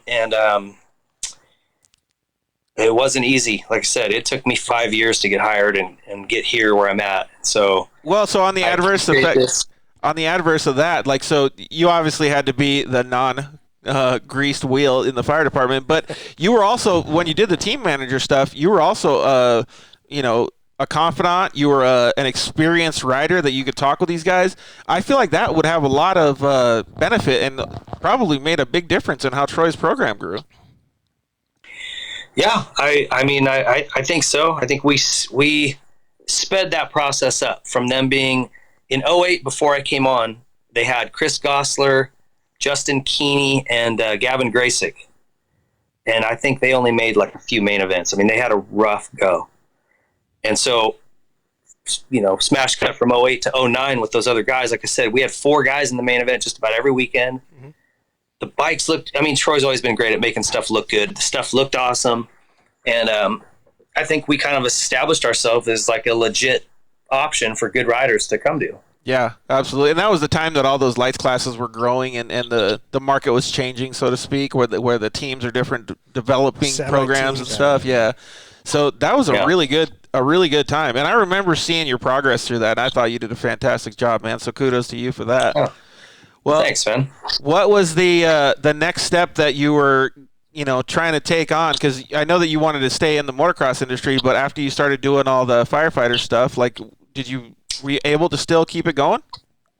Yeah, so that was the dream all along, right? Was, okay, if I can keep the magazine thing going, the side job, then once I get hired with the fire department, we have time at night after dinner. Like right now, I come into my room. It's kind of my time to do what I want. So I'll come in here and do a lot of my writing at night. But trying to keep that up through probation. Oh, I mean, on probation, it's not your life. You are a slave to that job, and you do everything that they want you to do, and that's it. Yep. So I was having to do everything at home on my days off, and I'm exhausted anyway. And that was a tough year, a really tough year. So, but I did want to stay involved. Like I said, there is enough time for you to have a lot of firemen have side jobs because there is days off. And I love the motocross industry. It's something that's, I think, like, once it's kind of intertwined in your DNA, it's tough to walk away. Not a lot of guys just cut bait and never come back. Right. Near and dear to your heart, for sure. Yeah. That's really cool. Well, and I guess that kind of leads us into some of the stuff that you guys have done together. Because, Dave, you write for Racer X, right? Yeah. And you host your own podcast or show, and that's a pretty successful venture as well. So you get to talk to people, you get to be involved with them, and you get to still really have a good hold on the motocross industry still, yeah? Yeah. I mean, it's worked out really good. And the Whiskey Throttle show, it wasn't really planned. I mean, we had actually, when I was at Troy's, I had talked to them about doing some type of show, like a podcast, behind the scenes podcast or video series. And I was like, I don't know, man. I don't know if anybody really, it was too early for that, And then now, with as popular as YouTube is, people are basically just watching YouTube as a TV channel. Yep. And podcasts, I mean, if you have any kind of commute or if you travel, podcasts are just sort of they become the new magazine, the new way people are consuming media. So the timing was right. Stuff kind of just came together, and that thing has really taken off and been fun. And I also, no one is taking advantage of being in Southern California. There isn't another podcast like what we're doing, or another show where you can sit down with all of these legends that live right here and talk to them, like get their whole story, like 3 hours of take us from the very beginning and walk us through your whole career. Tomorrow we have Malcolm Smith coming in. Oh, sweet. I mean, you need more than 3 hours, bro. Dude, right? I mean, I'm sitting down with these guys, and I'm just like, man, this is so cool. Right. And awesome. I'm learning so much stuff about them. So it's been really fun for me to do this thing too. Working with Grant's probably pretty fun too, huh? Yeah, well, especially when we get the live shows and he's on the sauce. Grant's pretty. He grabs a couple extra gears. Well, you guys do a good job, man. Yeah, so kudos to you for that too, as well. Casey, you had a couple questions for Dave, didn't you? Yeah, Dave, I was, thinking through just, watching you I wouldn't say I was a local guy. So watching you guys come down and race with us, and then following you and your steps there, I feel like there was some point in your career. We kind of talked about this with Justin a little bit. There had to be some point where we've all had these injuries, right? And was there that point where you're kind of there like, man, these guys are like helping me or saving me or really getting me through this situation? I'm wondering, is there a piece of that kind of stuck in the back of your mind when you were thinking of this fire thing? That was that kind of there at all, or not really? You know what? It wasn't. And I know a lot of people will say that, like that they had an experience where a firefighter came in and helped with either a medical situation or just something that they called 911 for, and it stuck with them. And honestly, I never had that interaction. Most of the races that we did, there was an ambulance crew there. Right. So fire wasn't even really involved, Sure. We obviously have the Alpine Stars medical rig now, which is amazing. But before that, it was like a couple of ALS boxes sitting there. Right. Those guys had no idea what they were doing as far as, how to work within a track like that. It was pretty rudimentary. So, but I will say this, because I had a lot of injuries like every other dirt bike guy. And so not only did it help me with like anatomy and physiology, I mean, I can explain to you the way a knee functions probably better than a lot of orthopedics, because mine have been cut open so many times. But it helped me with understanding how I wanted to be treated as a patient, right? Nice. So when somebody's hurt, and it's like I kind of know, like I'm able to put myself in their shoes and go, okay, this guy needs to be sort of talked down, or this guy's freaking out. I need to, what I mean. You kind of learn what a patient needs by putting yourself in their shoes if you've been there. Yeah, and you can be a little bit more perceptive of what the Yeah, it gives you some when you have that that experience of being in their shoes.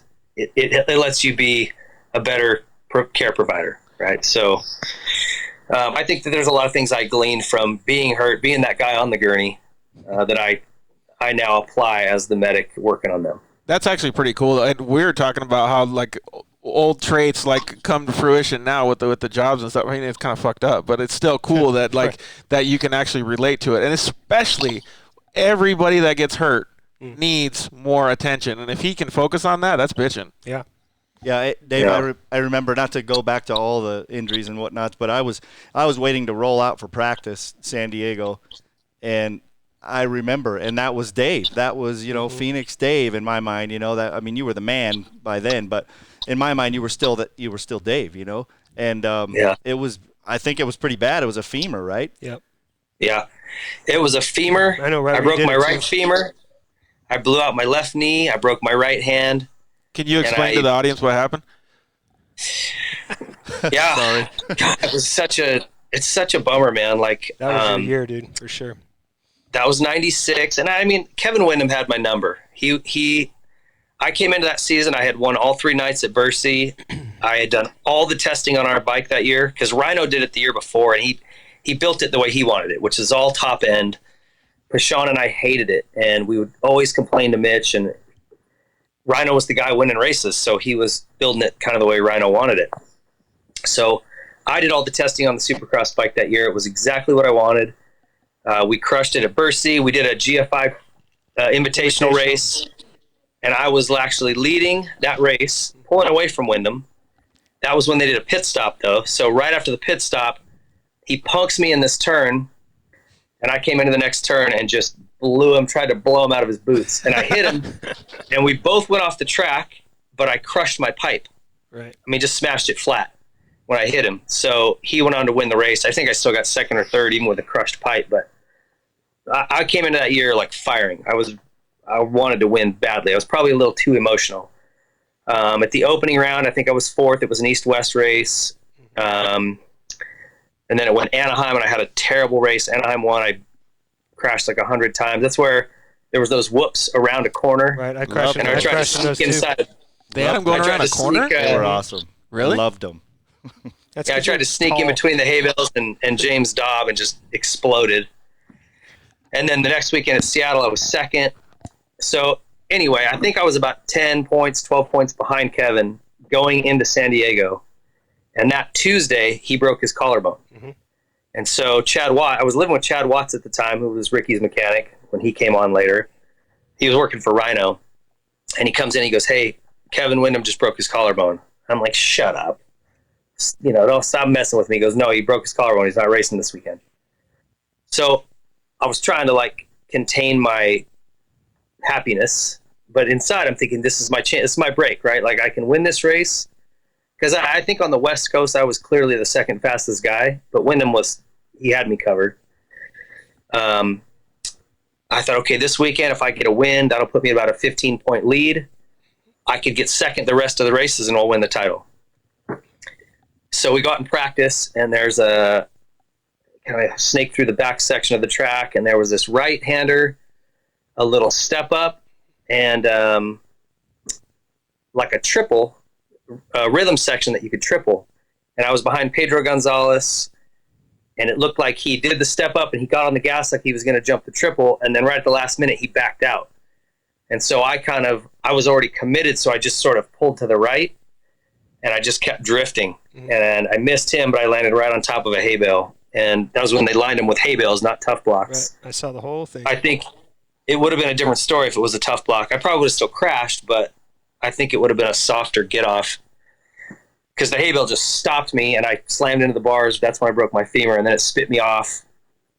And that was rough. Yeah, that was a mess. Yeah, and those triples were pretty hairy on a 125 back then too. I think if I remember, that whole layout was kind of funky. You remember there was some dude jumped the triple and landed into the oncoming lane of whoops. Do you remember that? Yeah, that was that might have been in the main. That was in the far section, the north section of the track. Yeah, that was triple over there. That was a bad. Do you remember who won that one? Jeff Willow. Yeah, his one and only. That's right. No way, really? Yep. That's right, Jeff Willow. I think Kim Askenazi from Australia or something like that got second or something. I'm like, yeah, I think Dobb was still up there. Schnell was up there? Yeah. I think so too. That was those guys. Yeah. So who won the title that year then? Windham. Yeah, he ended up coming back to because he still had, I was the only guy even close to him in points. Like I said, I was 15 back. So, I mean, he still had the points lead even after missing that round. Oh, so he just got his collarbone bolted up and then just messed around? He plated it. I think there was a 2 or 3 week break in the West Coast series, and then he came back we went next round. Yeah. So he was back, yeah. Oh, right on. Well, That's good for Wyndham then. Man, that's such a tough break. But it did. Even though it was a loss, man, I'm sure it taught you something. Like you said, being humble and the certain things that you deal with nowadays, I'm sure it definitely, hurt, but it probably still taught you a good lesson. Yeah, and something we talk about too a lot on the show with different racers is perspective. At the time, I can't even convey to you how devastated I was, right? Oh, I can only because imagine. that was my whole world. That's all that mattered. That's what I'd worked for from the time I was 4 years old to then, right? And so when it gets yanked out from under you, you're totally dramatic about it. You're just like, I'm quitting. I'm done. This is stupid. But time goes by, and like I look back on it now, and I'm like, God, why was I so bent out of shape? Like life is so much. There's so much more to it. Yeah. When you have kids and you just gain a better perspective on. It was just dirt bike racing. Right. Yeah, it was cool, and I was, wanted to achieve these goals or whatever, but it's like, it's really not as big of a thing as we make it as racers, or when we're completely invested in it like that. And I wish that I could have some of that perspective, back then. I say that all the time. Because it would have taken the pressure off of me. It would have allowed me to enjoy it more. I think I was so fixed on the outcome, and actually I know Ryan Hughes can be a little crazy at times, but one of the things he says is when you have those days where you're just on and everything's clicking and it feels like you're not even trying hard and you just can't make a mistake, that's when you're just fully invested in the moment and you're not thinking about the end result. And I think like that really resonated with me because a lot of my career, whether it was pressure I put on myself or I was on a 1-year contract or whatever, it's like I was always thinking, okay, I gotta get this result, so at the end of the year I'll get this. And I wish I could have just said, man, and just enjoy it. It might be over next week, so just like work your ass off, enjoy the ride, and like the results will be what they'll be. Yeah. And I found a little bit of that later on. Just like 2000 when I was leading that series, and you're dealing with a lot of stress. It's a lot of pressure. And I was going to Bible verses, trying to find ways to calm myself down. And there's a proverb that just says, like, what man can add a minute to his life by worrying? Like it's just basically like you're not helping anything. And so I would just say, all right, am I going to go out and give it 100% tonight? Try my hardest. Yes. Okay, then why am I going to worry about it? Because the results are just going to be what they are. So just don't worry about it. Just enjoy it. And, I would try to get myself into that frame of mind, but that's really easy to say. It's tough to do when you roll down into that stadium and you've done all this work to prepare and the team's going, okay, we've spent thousands and thousands of dollars and man hours and, everybody expects you to perform. But yeah, the pressure is a lot different. And that's one of the questions that we can ask you too, that we asked Justin earlier, was what are some of the best moments of his Supercross or motocross racing career? And he said the same thing that you're relating to now is it wasn't necessarily a win. It was some of the times when I just felt like I was just on, like it didn't matter the result. I was just flowing. I did great, whatever that ended up happening, he just had a great time. I had one moto at Ponca one year. I think it was like 95, maybe the last year I was there. I think it went 96 too, but I got like a decent start and everything was just clicking, man. I moved my way up to second, got second in the moto, and I was like, man, if I could ride like that every time, Yeah. And I think back to that now, I was just another moto at the time, but I was like, those are the ones that you don't forget. Yeah, exactly. I remember I had a moto at Glen Helen. I used to ride. My generation was Sean Hamlin and those dudes, and so Sean Hamlin, Oscar Valdez, and myself used to always be top 3 battling for wins in I think it was Golden State at the time. And so we were riding mini bikes, and I fell down or got taken out in the first turn, and it took me a long time to get back up. Like I was probably 3/4 of a lap or almost a lap down, and I came back all the way to second, almost past Sean at the flag, and it was really, really cool because that's like one of the only races I'll ever remember, and it was just on a little mini bike. Right. Like It means a lot, though. yeah, it's cool to hear that. Do you have any stories like that you remember when you had a moto like that? Yeah, and this is something that I again, when people ask me about like what to focus on, or when I ask guests on our show, like, what do you remember?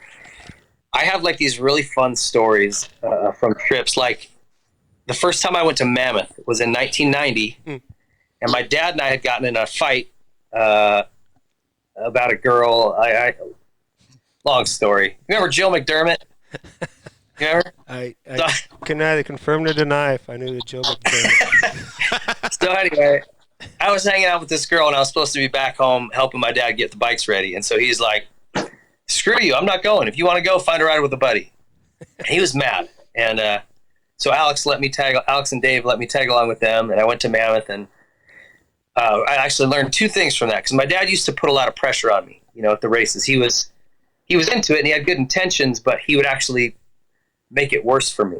And so by going with Alex and Dave, one, we had the time of our life. Alex and I mountain biked, and we played volleyball at that little Grumpy's place. Remember that? You used to have a volleyball court. And I mean, what was the name of that pizza joint up there that was so freaking good? Oh gosh, at that time when I went, I didn't. Giovanni's? Oh yeah, Yeah. that place, dude.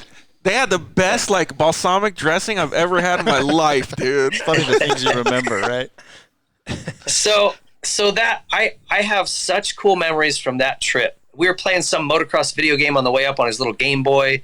I mean, like, I remember so many things about just the trip itself. And I think I got third on the weekend. And it was I raced without any pressure because there was no expectation from Dave and Alex. They were just like, hey, have fun out there, bud. Good luck. Right. And I came home and I told my dad, I said, look, I rode so much better without the extra pressure you put on me. Like, I'm going to always try my hardest, and I want to win just as bad as you want me to win. So, like, can we try to just, like, let's just go and enjoy the races, and we know we're going to work hard and always try our hardest, but don't put that extra pressure on me. And so it was actually good for us to have that. But I remember that, like, it's kind of like, again, going back to what Rhino says, embrace the journey. It's not the destination, it's the journey, right? Like, and I know that sounds super cliche, and like I'm gonna write you guys a poem or something. It's truth, dude. It's truth. It's really true, I mean, I'll always remember race wins. I have 4 of them, and I can remember each one of them like they were yesterday. That's a feeling like, I don't know, man. I can't even put it into words. Just the total culmination of all of this work and sacrifice. Money that you're sparing. I think how much money my dad spent taking us racing. I mean, it's insane, Yeah, so, all of us. Yeah. All of us. It's crazy now. As adults, you look at and you think, holy crap, he was buying me a new bike every year. We drove to Oklahoma and Tennessee and, Texas, and we're staying in hotels and we're eating out. Like, that's expensive. And let's be honest, we had more than one bike every year. Yeah, right. You know what I mean? Well, And now you're like, new soccer cleats again? Yeah. Right? Damn, Yeah, those shoes are $60. you just got some 2 years ago. 2 years Yeah. ago. Let's just get thinner socks. You'll be fine. Get them big this Stop time. wearing socks. Get them big this time. But anyway, it's those trips, it's those experiences, the stuff that I remember from my amateur career with my dad, just us traveling back to the races, and man, it's memories I'll never forget. And I think that while those trophies are cool sitting on my mantle, those memories, especially when my dad's, passed away and gone, it's like I'll always have them. Yeah, Your absolutely. dad was a good guy, man. That's really cool. Yeah, I remember some times up at Mammoth too. I only got to go 1 year, and I remember more of the mountain bike trails on the hill than I do of the actual track. Screwing around. Yeah. Remember we were screwing around in I don't know if it was Alex's room or Sean's room, but Kalos was there. So this is '94, and Dave finally came barging in and told us to stop screwing around because we were starting to break shit in there. So Dave kind of came unglued, but yeah. Dave was a good guy too, man. I liked him a lot. It's funny the things that you remember, though, track-wise and whatever. But remember when Jimmy came back from Europe, started that PJ1, the Atomic 22 team. Remember that? Yeah, I actually traveled with those guys that year a little bit. And because he was back and 96. didn't have a team yet or anything, and they were going to do what they were going to do, remember we built that track together. Yeah, the one 4 of us, or the 5 of us. And that was that Supercross track in Casa Grande. Yeah, so it's funny the things you remember. Jimmy, everybody looked up to Jimmy, and here I was, this new guy, just riding Justin's coattails, trying to get as best I could. Just turning pro. Just turning pro, and Jimmy's a tall guy. Obviously, I'm a tall guy, and we built these whoops that were insane. They were dumb. That whoop pad was dumb. It didn't make any sense. Right? No, they were dumb. And Jimmy just told me, dude, you're tall. Jump in second, hit third, and lean back. And you got good in the whoops after that, too. And you know why we know that for sure? That stupid round whoop section that we were just talking about. Sucked.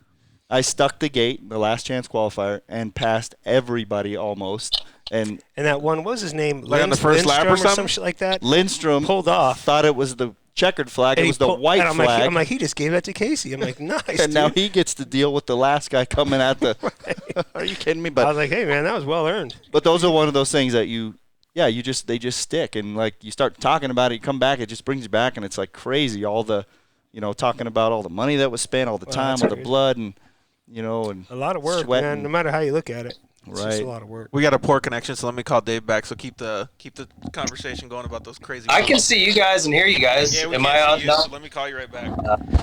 So there's one race that keeps popping up in my head, and it's actually the one that when I decided to turn pro, right? So I for whatever stupid reason I decided in 1993, Dave and all those guys are going to move up, and I'm going to win me a title, right? I'm going to do all these stupid amateur nationals. I'm going to win a title. So it's 1993, and I was riding Yamahas, and I hated those bikes.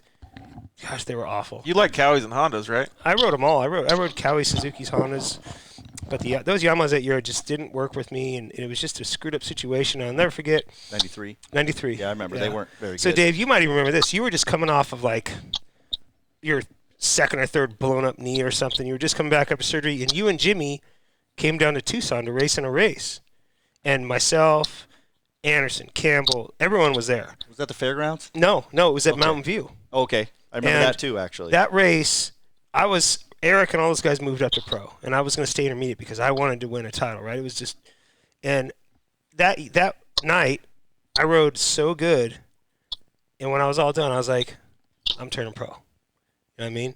I was like, this is stupid for me to stay intermediate, and that was one of the turning points of me for turning pro. That was when I decided to do it. I literally the next day I was like, I'm riding pro. It's like Birdie in 18. Yeah, You're ready for to real, come yeah. back next like time. Yeah. Getting an eagle or something. And I literally got rid of my Yamahas. I gave that guy back his Yamahas. So I remember those yeah. days. Okay. And now I get it. I got a hold of Apache, and they had some kind of. Do you remember Apache Suzuki? They would let you. That was my sponsor for years. Yeah, Yeah.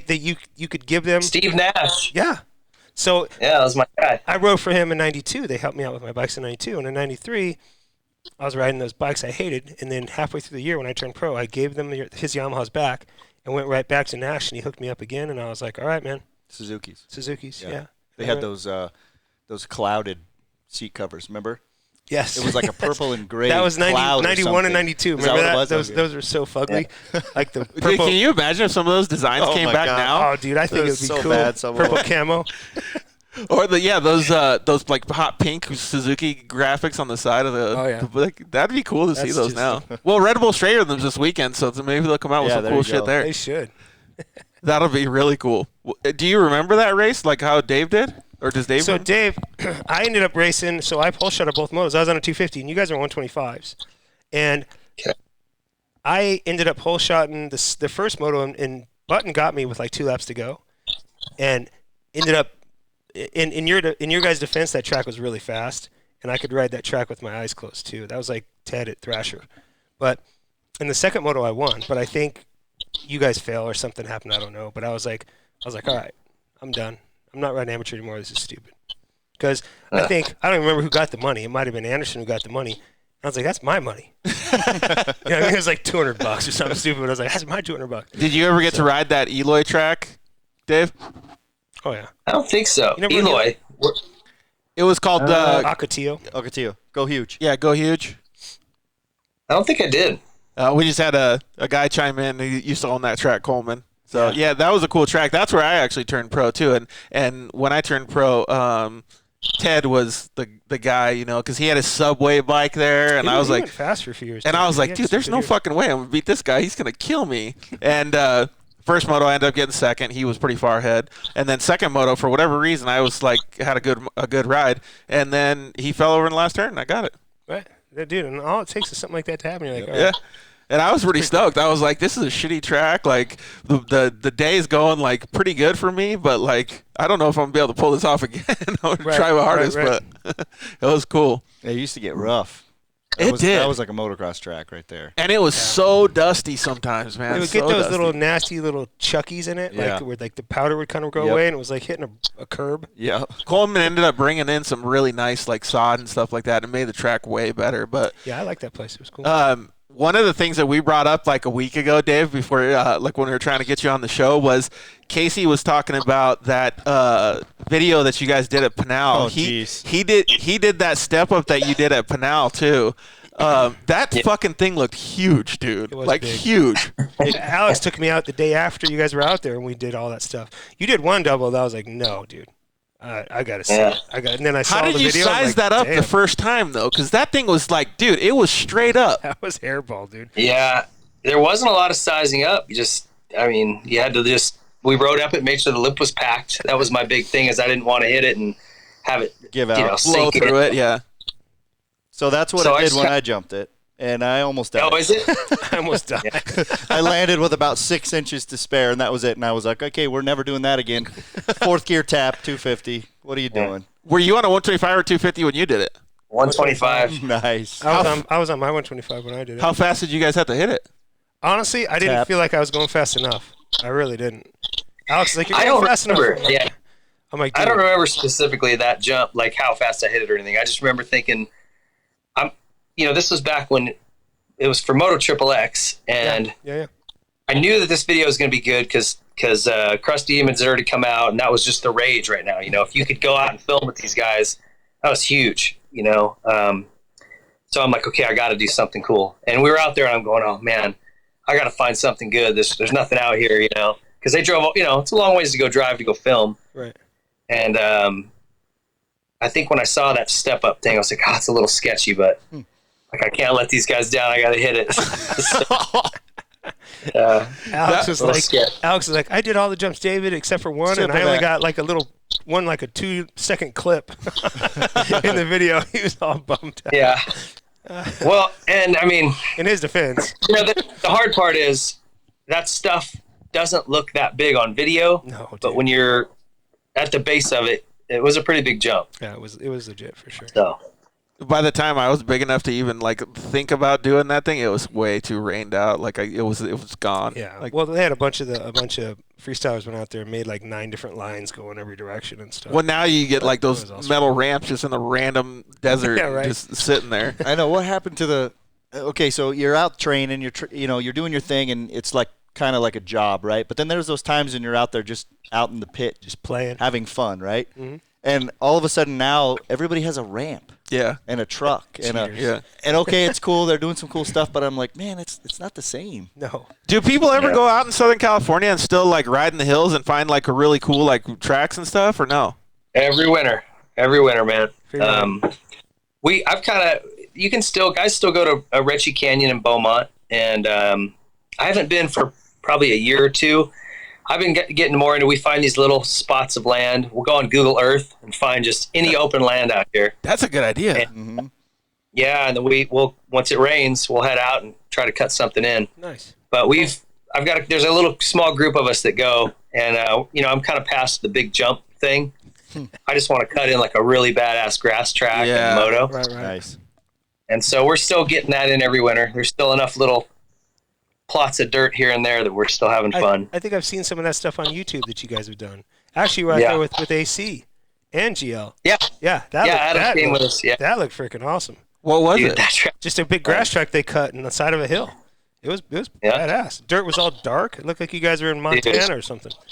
I'm telling you, that dirt is so good. Right. So deep. Yeah, it's fun.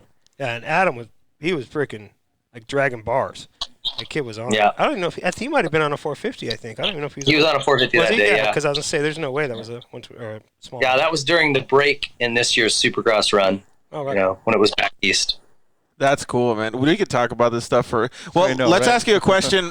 Just in case we get sidetracked again. You do a lot of stuff with Jimmy Button and the Road to Recovery, and I don't know if I told Justin we had Mike Young on the show the other day, and he's an awesome dude, and he's personally helped me a lot with some of the injuries that I've had, and he's just a good resource for me. And the foundation is fantastic. It clearly helps a lot of people. And you and Justin did a project with Racer X, and obviously these big dogs right here, the 92 and the 93. One of the specific questions I have before we get into how cool Road to Recovery is, I still don't understand how you guys held on to those things. Like that video, it looked like those things were literally going to toss you off the back if you even gave it the half throttle. No, they weren't that bad. I wish we could have gone to ridden the main track. Right. We were on the vet track that day, and I think we'd have probably had a little more fun on being able to open up a little bit more on the main track. But Right. Because it was too tight. It was tight-ish. I mean, they had some nice rolling turns, and which was cool. You know, there's a couple of guys blow up, but it was okay. Yeah. They're not that tough. You just, as long as you respect it, you know what it can do. Right. You have to. They're so fast. Did you have you ridden any other Project 500s or anything like that, like a Cowie or anything? So that same exact day, Sonny Garcia had come out, and he built the most incredible 500 I'd ever seen. He probably had about 35 grand. That's what he said, right? If he was going to sell it, that's how much it would have cost. Holy! It was amazing. Dude. Yeah, he had like a Works KYB forks. Was it an Olin shock, Justin? Yeah. He had cone pipe built. The silencer was built. A cone pipe. The gas tank. For a 500? Gas tank. Yeah, it was handmade aluminum swing arm. Yeah, the swing arm was handmade too. That's right. Titanium everything. It had a recluse clutch in it. Yep, that's right. Holy smokes. I mean, it was beautiful. Brand new W wheel set. Mm-hmm. It's going to be in the next issue of Racer X, so you'll see it. We're putting it in. You got to cruise it? I'm like. So I got to do the test on it, and it was. I'm like, don't drop unreal. that thing, Dave. Don't drop it. Right, it's like a Mercedes. After you find out your house. Jesus. No, it's the easiest 500 I'd ever ridden. I mean, for one, you never worry about stalling it with that recluse. Right. But just the way the power came on and the suspension, it handled like a race bike. I mean, it was badass. Right. It looked great. So that's a pretty bittersweet deal for us because 2 weeks afterwards, Sonny tried to kill himself. And he's still trying to come back from that. So pretty sketchy deal. And that bike now has been repoed by his ex-girlfriend, and it's kind of an ugly story. But well, we hope that he can get back to having a good life. Yeah, we all do. Yep. Well, let's transition into some happy stuff then. So Mike helps a lot of people. Jimmy helps a lot of people, and their Road to Recovery organization is really, really beneficial to not just the motocross industry. I race professional off-road, and I'm not going to do it anymore because of an injury that I just had, but he just reached out to me. Like, he was there to help. Like, that's it. And we're talking about you guys being there to help, obviously, in your occupations, and you're still doing even more. You're going above and beyond to help the Road to Recovery, and this project helped them. How did you and Justin come up with that idea? Did you call me about it, Justin? I can't remember how it got started. We got to chatting about it at that Fire Police GP. Oh, that's right. That's when we got the wheels kind of turning, and then it just started clicking from there. To be honest, I mean, it sounded kind of crazy to me at the beginning, but I'm like, we can do this. And then I got, you got me hooked in with Jay Clark, and the next thing I know, the wheels are turning, and I'm like, oh damn, I got 3 months. Better kick it into high gear. Yeah, this is gonna have to be fast, but it was good though, man. It was probably one of the better things I've done in a long time, so it was cool. Well, and so explain a little bit about the process and what you guys went through, and how you're able to help the Road to Recovery.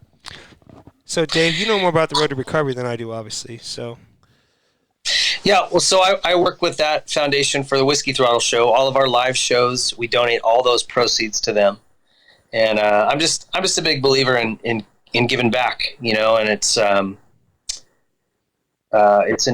just an easy way for us to give back, and in this project, when he mentioned it to me, anything that we do that's two-stroke these days, people can't get enough of it, man. The views are through the roof, and 500s are so rare. They're just tough to find. Yeah, and they're like unicorns out yeah, there. so when he said, hey, I've got these two 500s, I just went, let's do it. It's easy. That's a no-brainer. And I know he's thinking, well, where am I going to get, where am I going to get the parts and all this stuff? But I know what Jay, the companies he's connected with, and what we're, as long as we can get videos built and get some press for him, he's able to get all that stuff, mostly free. So I got those two connected and got parts coming, and Justin did all the heavy lifting early on, and I think you came over and Jay helped you finish up. Yeah. Yeah, I brought basically the bikes it was semi finished product. We needed the wheels built and the graphics, but everything else was done. Okay. From more or less from the ground up, and then just some little things we needed to kind of finish up. The wheels were laced in California, so I just took the bikes down there, dropped them off at Jay's, and he took over from there. We went back a couple weeks later and shot the video. You guys make it sound easy, but I know that there was lots of people involved, and just to hear that culmination of people, to be able to see, okay, well, Dave's got resources, you've got resources, you're going to put in the work, everybody else is, and to have all of those people one mindset that's going to be giving back to the departments and to the road to recovery and helping grow those things is so freaking awesome. Like, there's hardly anybody that thinks like that nowadays, dude. Truth. No, like Dave was saying, I mean, we both want to give back, to a certain extent. So at the same time, without sounding selfish, it helped me out too in my situation. So it allowed me to focus on the good and not the bad. Well, yeah, but look at the other people. So it clearly it helped you. It helped road recovery and stuff. But they saw the benefit for you too, and they saw how much it was going to be worth it in the end. Like I said, man, you got to be you guys both have to give yourself a pat on the back here, because that's a cool thing to do. Yeah. No matter what work you did, resources that Dave lined up, the video stuff that he did, editorials. I don't know what his role was, and I know your role was building the bikes. And Dave's a pretty face. Jay and Jay obviously came in and helped a lot, but there was also people that you probably didn't even talk to that actually helped too. No, there was when I was over at Jay's place. I mean, he had guys tearing the bikes down as we were unloading them. I mean, so there's a lot of people that were involved, and we didn't miss a beat. The filming went super easy, and it was a lot of fun, and wouldn't change a single thing about it. That's cool, man. Awesome. I just think it's great that you guys are giving back like that. So props to you guys. Someone's gonna get a good chunk of money that Dave and I put together some stuff so they could receive it. You know what I mean? So, well, yeah. Have you ever heard back from the guy that bought it? Has he ridden it or anything? Yes. The guy's name's Tim. He's out of Buffalo, New York. We've been kind of keeping in touch. Okay. So he rode it for the first time, and he went 2 laps and stalled it. And Tim, if you're watching, I'm going to tell your story a little bit, so don't get mad. And then he couldn't start it. So like the rest. Need to rejet it or something? Yeah, he didn't jet it or anything. When I told him, I said, why don't you ride it and see how it's going to be jetted? I've got a feeling it's not going to be jetted perfect because it was jetted good for Arizona and California. But anyways, long story short, he couldn't get it started. And he said the 2 laps that he rode it, he overjumped one of the jumps by like 10 feet or something, like a big tabletop. And I'm like, all right, well, we'll work on that when we get it running again, apparently. But so he ended up saying that there was no spark or something wrong with it. Those bikes are hard to start, right? Truth be known, Dave. Yeah. And there's only one way to start them. And I honestly think that if I could have been there, we would have got it running, and he would have been able to ride it another day. But I don't think – I've actually sent him a text step by step on how to start one of these big monstrosities, and there is a way to start them. And they don't want to start sometimes. You're kind of in trouble. So anyways, Tim replaced all the electrical stuff inside this bike. And now he texted me, shot me a picture of it running. He's like, I got it bump started, but I still can't kickstart it. So I'm like, bud, if you replaced all the there probably was nothing wrong with it. He just didn't. He said they were dirty. I'm like, well, let's remember this is 1992 when this thing was made, and I didn't replace everything because we didn't have time. So the stuff that worked, I left working, right? But now that that's all been changed, we know it has a spark and we know that it starts. So I'm thinking that he probably is running it a little bit richer than it should be. Yeah, you got to lean it out. It's in New York. And there's a way to start it, and they're hard to start. I remember when we were doing the Christmas GP on the starting line, I wouldn't shut it off because this thing doesn't start. Yeah. So I'm literally keeping it running while everyone's quiet talking. I'm like, blum, blum, blum, blum. And Dave's he's just shaking his head. I'm like, sorry, dude. But so, anyways, long story short, It's like a semi. You I think let it idle overnight. Tim redid the bike, and he's good. And Justin goes riding on Monday, and then his next moto's on Thursday, and he just leaves it idling in the garage. So, funny story. I'm like, I killed that thing 3 times the first time I raced it at Glen Helen. I stalled it 3 times. And I'm like, this is the dumbest thing I've ever been involved with, right? So I turn the idle up so it idles, which I've never done in my life. And then it doesn't stop. So In the corners, just carry. So it goes from I'm killing the motor to it's not stopping, and I'm like, oh man, this is a nightmare. I'm respecting the David Bailey, Rick Johnson, Jeff Ward. I'm like, these guys are warriors with 1993 brake technology. Yes, drum brakes. I'm like, good lord. Yeah. So going down Glen Helen, I just stopped using the front brake and the clutch and was just monkey gripping that thing so I wouldn't fly off of it. You know what I mean? Just pounding on the rear brake and trying not to kill the motor. Yeah. That's so awesome. It was like Comedy Central out there. Well, yeah, like I said, thank you guys both for doing all that stuff with Road to Recovery. We're going to try to see if we can help Mike out one of these days, too. Mike wants to get a mountain bike that he can ride, too. So we've been looking into seeing if we can help him and get him out there on the trails. He needs to connect with Doug Henry. Yeah, for sure. Yeah. I watched that episode. I watched that episode, and Doug's a badass, man. On YouTube, right? Yeah. What a stud. Yeah, well, so he was out here when he did our show. He was out here for some big mountain bike national at Big Bear, and Joe Lawwill. You remember Mert Lawwill from Hunting Sunday and all that. Hey, sorry to interrupt you, Dave, but if you want to throw shouts outs, Ted just logged in, watching. Ted Campbell. What's up, Ted? Teddy. That's the famous rear end design of all basically. The Lawwill design. Yep. Yeah, so Mert's a genius, but his son Joe is the guy at Shimano now, so he's involved heavily in the bike industry. And anyway,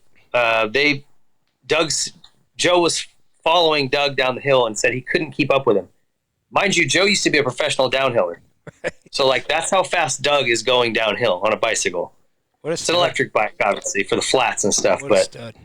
I want to see this. It's on YouTube. You can look it up on the race on YouTube. That's when I saw it. I saw Dave interviewing Doug. I mean, clearly he's a badass. Literally, there's the guy with the GoPros following Doug, right down, and he's hauling ass. Yeah, awesome. Yeah. You just look it up, search it on YouTube. Doug Is Henry, it a 3-wheel bike? No, it's not a 3-wheel bike. It's a 2-wheel bike, right? And he's it's basically down. Looks like a tractor seat that's mounted on a bicycle, and the seat itself has a little shock absorber, and then the bike has suspension, so it kind of lets him not hurt his back, right? Because he's sitting the whole time. Right. But he hauls ass. It's not like he's just coasting down. Like he's getting it. Full Doug Henry style. Awesome. I loved that guy when I was a kid. Well, why do you think I'm number 19? Well, good reason. Yeah. Should have been number 8. He was number 8 first. Oh, I failed. I was too little, man. I only knew it was number 19. I fell in love with him. He's number 8. Actually, I liked him when he rode for DJY Yamaha. That's when I first saw him, I think. Right? Yeah, it's number 31. Back. It was. He was 31, on Button's team. Button was 46. That was 1991.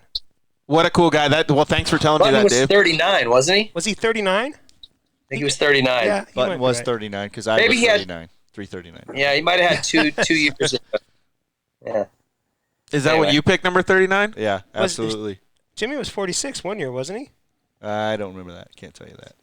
I feel maybe like I had brain surgery because he was there 2 years. Right. Yeah. He rode those good. How did national numbers work way back? Because I feel like you had a bunch of different numbers. Jimmy, it's a point system the way it works. How many points you? Well, now I feel like they don't move around as much though, right? Well, you can do your own numbers. Yeah, but now it's more NASCAR. No, so what's changed now is they allow 125 Supercross points to count towards a national number. That never used to be the case. It used to be 250 Supercross, and then 125 and 250 outdoors, and that was it. Oh. The 125 Supercross classes were considered regional series, and so they didn't give you overall points. About 6 years ago, they changed that rule, which pisses me off because I'd have probably had a really low number if they would have been doing that back in my day. Right. Your heyday, huh? So yeah, that's why. And then anybody that's top 20 overall in points can pick a permanent number. And that doesn't matter if you have, let's just say, 300 points from the 450 class or 250 points from the two. You're ranked all together. Yeah. Okay. Yeah. Dang, that's crazy. So you could go. Well, if you didn't point out, you could go back down a class, earn a bunch of points, and then get a better number. Well, there's point out think rules for the 250 Supercross class, so you can't drop down. But the Nationals, I mean, you can ride the 125 or 250 class as long as you want. I mean, look at Lammy and Henry; those guys can race it. You can always drop back down and race that 125 national class. Right. They're both considered national championships. Well, with Motocross of Nations just being this last weekend, did you get to see any of it, or do you hear about any of it? Yeah, I caught the highlights. I didn't get up early to watch. I kind of saw the writing on the wall with the rain coming. It was nasty. You couldn't barely see the track anyway. You got to give those guys a pat on the back for going over there a month early and trying and stuff, though. That's a real good, solid effort. I thought we had a solid team, just not our situation, you know what I mean? Yeah. The sand and the mud. I saw Justin Cooper and Anderson got into it the first moto, but after that, Justin Cooper was going around the track. He didn't have a clutch, and he was ripping ruts and stuff. Mm-hmm. And the mud was so deep that he was just going out of a corner, and bike just sucked in the front wheel and just threw him over. Yeah, that's mud right there. Yeah, can you imagine riding in that much mud? And it was raining so hard, your cameras couldn't even see the track either. No, I used to Ponca. We go to Ponca every year, and I was like, "Come on, don't rain." Dude, the only year I went to Ponca, it was dry. Perfectly dry. Should have taken you every year. I remember. I think we went with you. We parked with you, and Taylor came with us. Yeah. And I don't mean to blow you out, but we were at a restaurant, and you just lifted up and lit this little girl up, like flew one out on her, dude, so hard. She started crying in the restaurant. That doesn't sound like me at all. No. Maybe I talk about memories, Dave. Seriously, Dave, we could talk. You were about... born to be a fireman, Justin. I was just thinking that. Oh man. I guess. So I don't remember how I did that weekend. I didn't remember that. Oh. God. Well, thanks for joining us, Dave. I really appreciate it, man. So 2 last questions, kind of like how you end your show. What's in the future for Dave Pingree? Well. What's in the future? I just like to kind of keep cruising. I mean, I love this job. I'm probably in the next year or two, we'll start looking to promote up to engineer. The Whiskey Throttle show's sort of gotten some speed built up, and I'm going to just keep rolling with that. We've got some cool new stuff that we try to keep improving. Like our website sucks right now, so we're giving somebody to revamp that, and yeah, so Facebook. If the people that join our show haven't heard of it, the Whiskey Throttle show is an awesome motocross show. Yeah, Dave and Grant Langston host the show, and they got some awesome people behind the scenes. Legends, man. They get really good interviews, and Dave does obviously a fantastic job, and the show is growing really well. So if you guys want to go check out his show, it's the Whiskey Throttle show.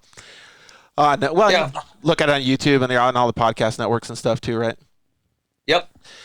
Yeah, and the YouTube thing is cool. Like I dig that you guys are doing the same thing. To me, it's nice to add that element to it where you can watch. Listening is cool if you're driving or whatever, but if you have the ability to watch it on a TV, I think it's just another layer of I don't know, like feeling like you're there more, Yeah, and we love talking moto and stuff, but our show has got a totally different theme and a totally different audience, and we do a lot of off-road stuff, and just because of my story, we do a lot of stuff with Perseverance and things like that. So it's really cool to get these individuals that we've grown up with or idolized, and obviously people like you that are still in the industry and stuff. It makes me really happy to be able to have such a well-rounded group of friends in the network. Is just so cool, man. So you had a question? Yeah, Dave. So every this is the burning question for me. So all us old moto heads, right? And we've ridden, you guys especially. I haven't ridden for a long time now, but you've ridden a lot of different bikes. One of them stands out for you. I know it does. For me, it's a 95 CR250. What is your 95 CR250? There has to be one. It's my 2000 RM125. See, everybody has one. And it's funny because Scott Burnworth actually sent me a text last week. He said, "Hey, I got this bike. It's a 2000 RM125. It's in great shape. I was going to restore it, but like, if you want it, you can have it for what I got." He goes, "I got this thing for practically nothing. Just pay me what I paid for it, and it's yours." And so I swore after this we just did an 86 CR250. Nice. And I swore I'll never do another old bike, but I'm like, oh. But isn't there one that, like, throughout the years that you're like, that's the best bike for you for whatever reason? Is that the one? That's the one. Okay. Yeah. It was like it fit me like a glove. I couldn't make mistakes on that bike, It just was so comfortable to me. So Yeah, it was dude. fast, I like it. handled well. I don't know. Mine's a 94 CR125. I had that. That was my bike, Yours. man. Yeah, I sold it to you. Yeah. Really? Yeah. I have a guess for yours. Well, yeah, mine's just going to be a 2010 CR 450 or Oh, okay. 250. I mean, I but figured it was the 96 YZ125. 98. the problem with my bikes though is I never had enough money to get a mod. They were all stock. Like I barely had enough money to get the suspension done. So, like they were never that impressive, no matter what I could get. So when I got that 2010, even though I wasn't able to ride that good, I got that it was like, hello, like this thing is just like night day different than what I'm used to. So, like for me, that was my favorite one. Cool, man. What? And yours was what one? Which one? 94 CR125. That's a pretty cool bike too. That was my rookie year. So that thing are was you going to plan on rebuilding that bike then? Probably. So Dave, Crap. I have a 2003 R125 sitting in my garage right now. Are we talking about doing another build? Twinsies. Dude. It It's runs. a 2003 CR125. RM125 Suzuki. See, they changed them in 01, and I didn't care for them. And so yours was the one that had Then that big yellows. I'll ride the 03. You ride the 2000.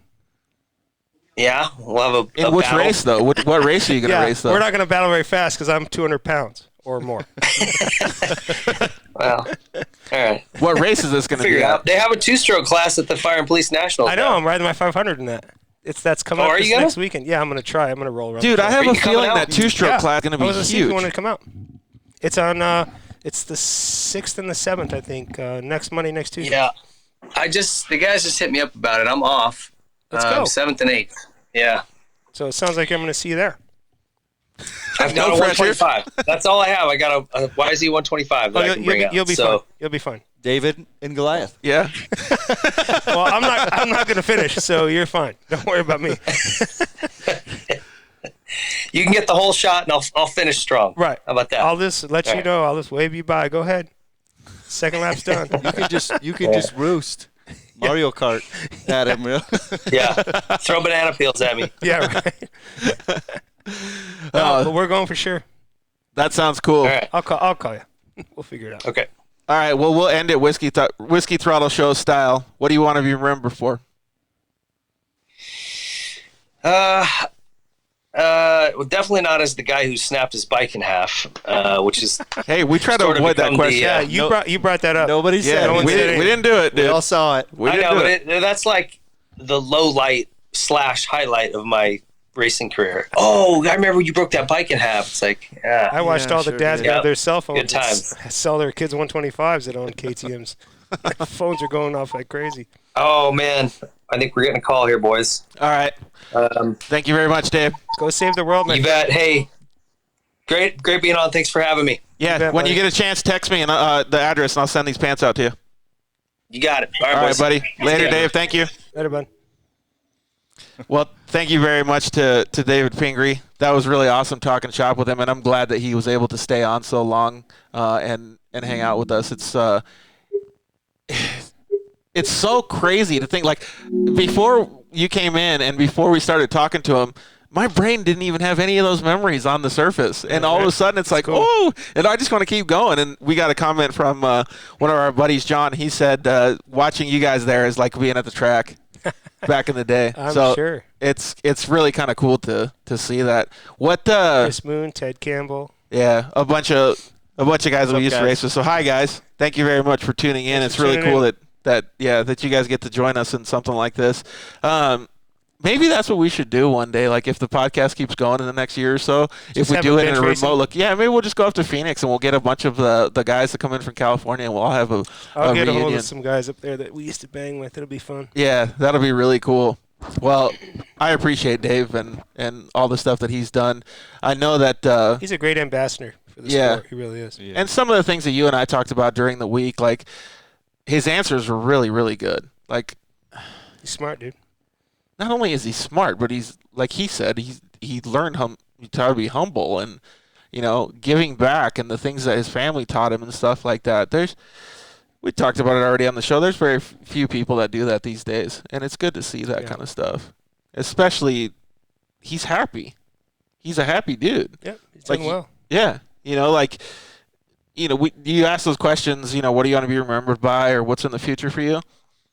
He's happy. He just wants to keep going. Yep. Like he doesn't need to be the next winner on the podium anymore. No, man, he's grown up. Yeah. That's good. We all got to do it. So Right. that's cool. And I want to thank both of you guys. Like I said at the beginning of the show, so awesome to Anytime, bud. see you sitting here, to see how you guys deal with your family and all the good stuff, man. It's really cool. Yeah. And the next time you go out and cruise this thing, if I'm anywhere near, I'd like to come watch I'll call you next time I take it out. Well, next time I take it out, it's going to be in San California. Bernardino, but yeah. after Well, that, you'll we'll- have videos and stuff, so I'll be able to watch it from there. But next time you do take it out, maybe if you go out to the local track or something, I'll come out and watch you guys and Come stuff. on, man. Let you So- turn a few laps on it. Oh, I don't know about that. My mom might have a heart attack if I do that. Yeah, that's right. Just kidding. Yeah. So I had a cage, and I still managed to get hurt. Yeah, you got all mashed so, up. so, yeah, it might not be the best idea, but I would definitely like to come watch and see you ride and stuff like that. Anytime, So bud. You're more than welcome. One last thing. Do you remember the motocross cards, baseball cards? okay, yeah. I still have all mine. Do you really? I have all of them. I cannot find mine. I have mine in a scrapbook in little sleeves Oh, where man. they're mint. You still have the gum? Mm-hmm. The petrified gum? Yeah, well, it's like I had to throw one out because it was crumbly, but I have. When we were talking to Mike a couple weeks ago, these names were coming up, Jimmy Gaddis and these guys, and I'm picturing these old cards, and I'm like, dude, man, there's so many guys in there. I was raiding Dad's change drawer, to Go buy the cards. Yeah, they came out so that was in '91 when they had that full set of cards that came out, right. and then they didn't do one. I don't think. Maybe it was like they skipped a year and came back. I think you're right. I think and it was it twice. was a little different, and It I only was. got half of the second little Okay. thing of them. But that time, we all remember them. Yeah, at that time I was like, So I can't find them, but do you guys Grown wanna, I can't find them, but do you guys want to play cards later?